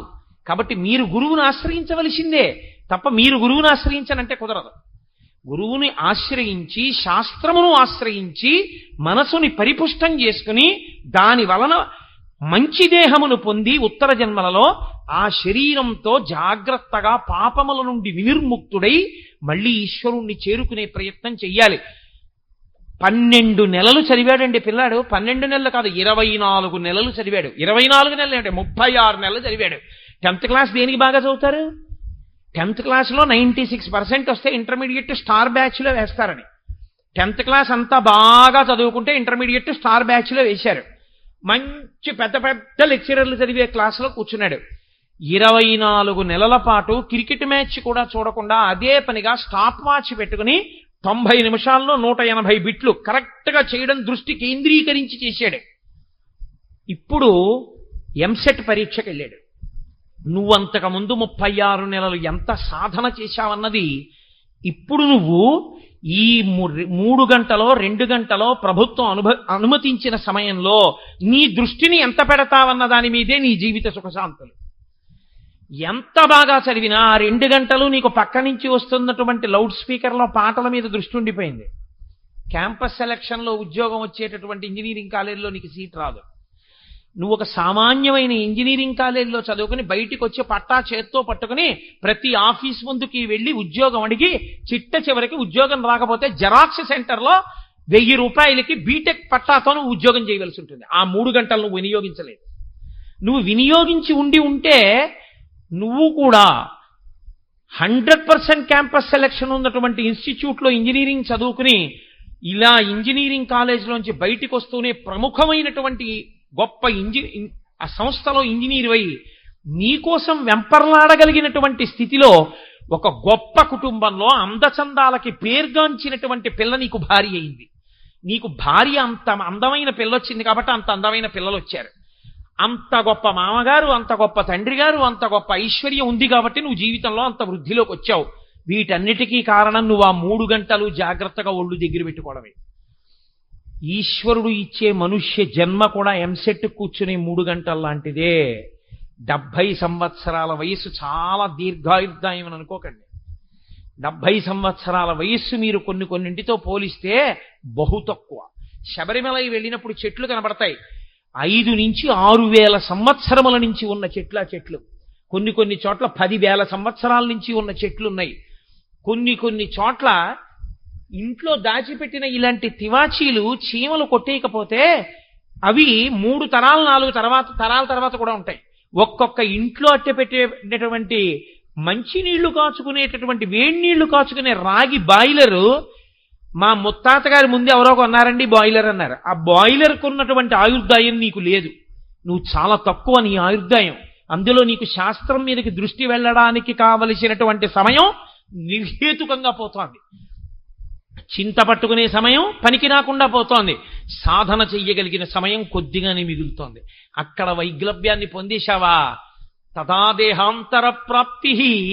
భయంతో శరీరాన్ని విడిచిపెట్టి తిరియక్కవుతావు. ఒక్కసారి తిరియక్కైపోయాడా ఇక మళ్ళీ ఉచ్చులేసి చంపేస్తారు, కత్తులు పెట్టి నరికి చంపేస్తారు, శూలాలతో పొడిచి చంపేస్తారు, కర్రలతో కొట్టి చంపేస్తారు, రాళ్లు విసిరి చంపేస్తారు. తప్ప చచ్చిపోవడానికి కూడా స్వేచ్ఛ ఉండదు. తాను ఏ పుణ్యకర్మ చేయడానికి అవకాశం ఉండదు. ఇది ఒక్కసారి వదిలిపెట్టేశాడా అయిపోయిందంతే. ఆవు పాలు పట్టుకుని నమస్తేయస్తు భగవన్ విశ్వేశ్వరాయ మహాదేవాయ త్రయంబకాయ త్రిపురాంతకాయ త్రికాగ్నికాలాయ కాలాగ్నిరుద్రాయ అంటూ ఇక అభిషేకం చేయలేడు. ఇందులో ఉన్నంతసేపే. ఎంతసేపు ఉంటావు తెలియదు ఈశ్వరుడి శాసనం అయ్యేవరకే. ప్రతి క్షణం సద్వినియోగం చేసుకున్నావో ఉత్తర జన్మలు బాగుంటాయి, లేదో తిరుగుతూనే ఉంటాడు అలా. తదాదేహాంతర ప్రాప్తి. అలా ఎన్ని దేహాలు మారుతుంటావు ఈశ్వరుడు అవకాశం ఇస్తూనే ఉంటాడు. పోన్లే ఆ కర్మ క్షయం చేసుకో. కాబట్టి శరీరం ఎందుకు ఇస్తారో తెలుసా అండి? చేసుకున్న కర్మ క్షయం అవ్వడానికి ఇంకో అవకాశం. అప్పుడు చేసావుగా పాపం, దుఃఖం రూపంలో దీంతో అనుభవించి పోగొట్టుకో. వాళ్ళ మోకాలు మీద తన్నావు, ఈ జన్మలో మోకాలు నిప్పు అనుభవించు. వాళ్ళు ఎవరో అన్నం తింటుంటే విస్తర లాగేశావు, ఈ జన్మలో షుగరు బీపీ ఉంటాయి. పచ్చడి అన్నం తినలేవు, లడ్డూ తినలేవు, నీ విస్తర లాగేస్తాడు. కనీసం ఇలా గతంలో చేసిన పాపాలు పోగొట్టుకోవడానికి ఈ జన్మలో ఈ శరీరాన్ని తీసుకుని ఏ జన్మలో పాపమో పోతోందమ్మయ్య, దరిద్రం వదిలిపోయింది ఈశ్వరా, ఎంత ప్రేమతోటో కష్టాల రూపంలో నా పాపం తీసేసేవన్నారనుకోండి, అప్పుడు ఈ శరీరం మీ పాపం పోవడానికి కారణం. దిక్కుమాలిన దేవుడు నాకే కష్టాలు ఇచ్చాడని అనుకోండి, ఇంకో పాపం వచ్చి అందులో పడుతుంది. కాబట్టి ఈశ్వరుడు అందుకని పునర్జన్మయందు జీవుడికి గత జన్మ వాసనలు లేకుండా చేసి అవస్థల్ని మాత్రం గమనించగలిగిన శక్తిని ఉంచాడు. ఇది ఈశ్వరుని యొక్క ఔదార్యం. ఈశ్వరౌదార్యమును గుర్తిస్తే తప్ప మీరు భక్తితో ధర్మంలో నిలబడలేరు, యోగము సిద్ధించదు. అందుకే శ్లోకాన్ని అలాగే అన్వయం చేయవలసి ఉంటుంది. కాబట్టి భగవద్గీతలో ఒక్కొక్క శ్లోకం అంటే ఒక్కొక్క అమృత భాండం. అది కరదీపిక, మనిషి తరించడానికి కావలసినటువంటి జ్ఞానమును పరిపుష్టము చెయ్యగలిగినది. సరే, ఇవాళ 15 నిమిషాలు దాటేశాను. ఇవాళ వెనకాతల నృత్య కార్యక్రమం అండి, కృష్ణలీలలు. కృష్ణుడే జగదాచార్యుడు కదూ, కాబట్టి కృష్ణలీలలు అనబడేటటువంటి నృత్య రూపకం ప్రారంభం అవుతుంది.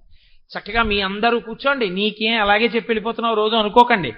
ఒక్క 5 నిమిషాలు నేను కూర్చుంటాను. అంటే ఏమి నీకంతా అనుకోకండి, ఏదో ఇంతకన్నా ఇంకొక ముఖ్యమైన పని ఉంటేనే నేను అలా వెళుతుంటాను తప్ప లేకపోతే అలా వెళ్ళేవాడిని కాదు. లేకపోతే నేను సభామర్యాద కట్టుబడి మీకు చెప్పింది నేను పాటించి ఉండేవాడిని. కాబట్టి దీని తర్వాత ఆ నృత్య కార్యక్రమాన్ని చూసి చక్కగా ఆ కళాకారులను మీరు ప్రోత్సహించి సంతోషించెదరుగాక. మంగళాశాసనపరై వేదాచార్య పురోగమై సర్వైశ్చ పూర్వైరాచార్యై సత్కృతాయాస్తు మంగళం. మంగళం కోసలేంద్రాయ మహనీయ గుణాత్మనే చక్రవర్తి తనూజాయ సర్వభౌమాయ మంగళం. ఉమాకాంతాయ కాంతాయ కామితార్థప్రదాయినే శ్రీగిరీశాయ దేవాయ మలినాథాయ మంగళం. కరచరణకృతం వా కర్మవాక్కాయజం వా శ్రవణనైనజం వా మానసం వాపరాధం విహితమవిహితం వా సర్వమేత్తక్షమస్వ. శివ శివ కరుణాబ్ధే శ్రీ మహాదేవ శంభో. సర్వం శ్రీ ఉమామహేశ్వర పరబ్రహ్మార్పణమస్తు. స్వస్తి.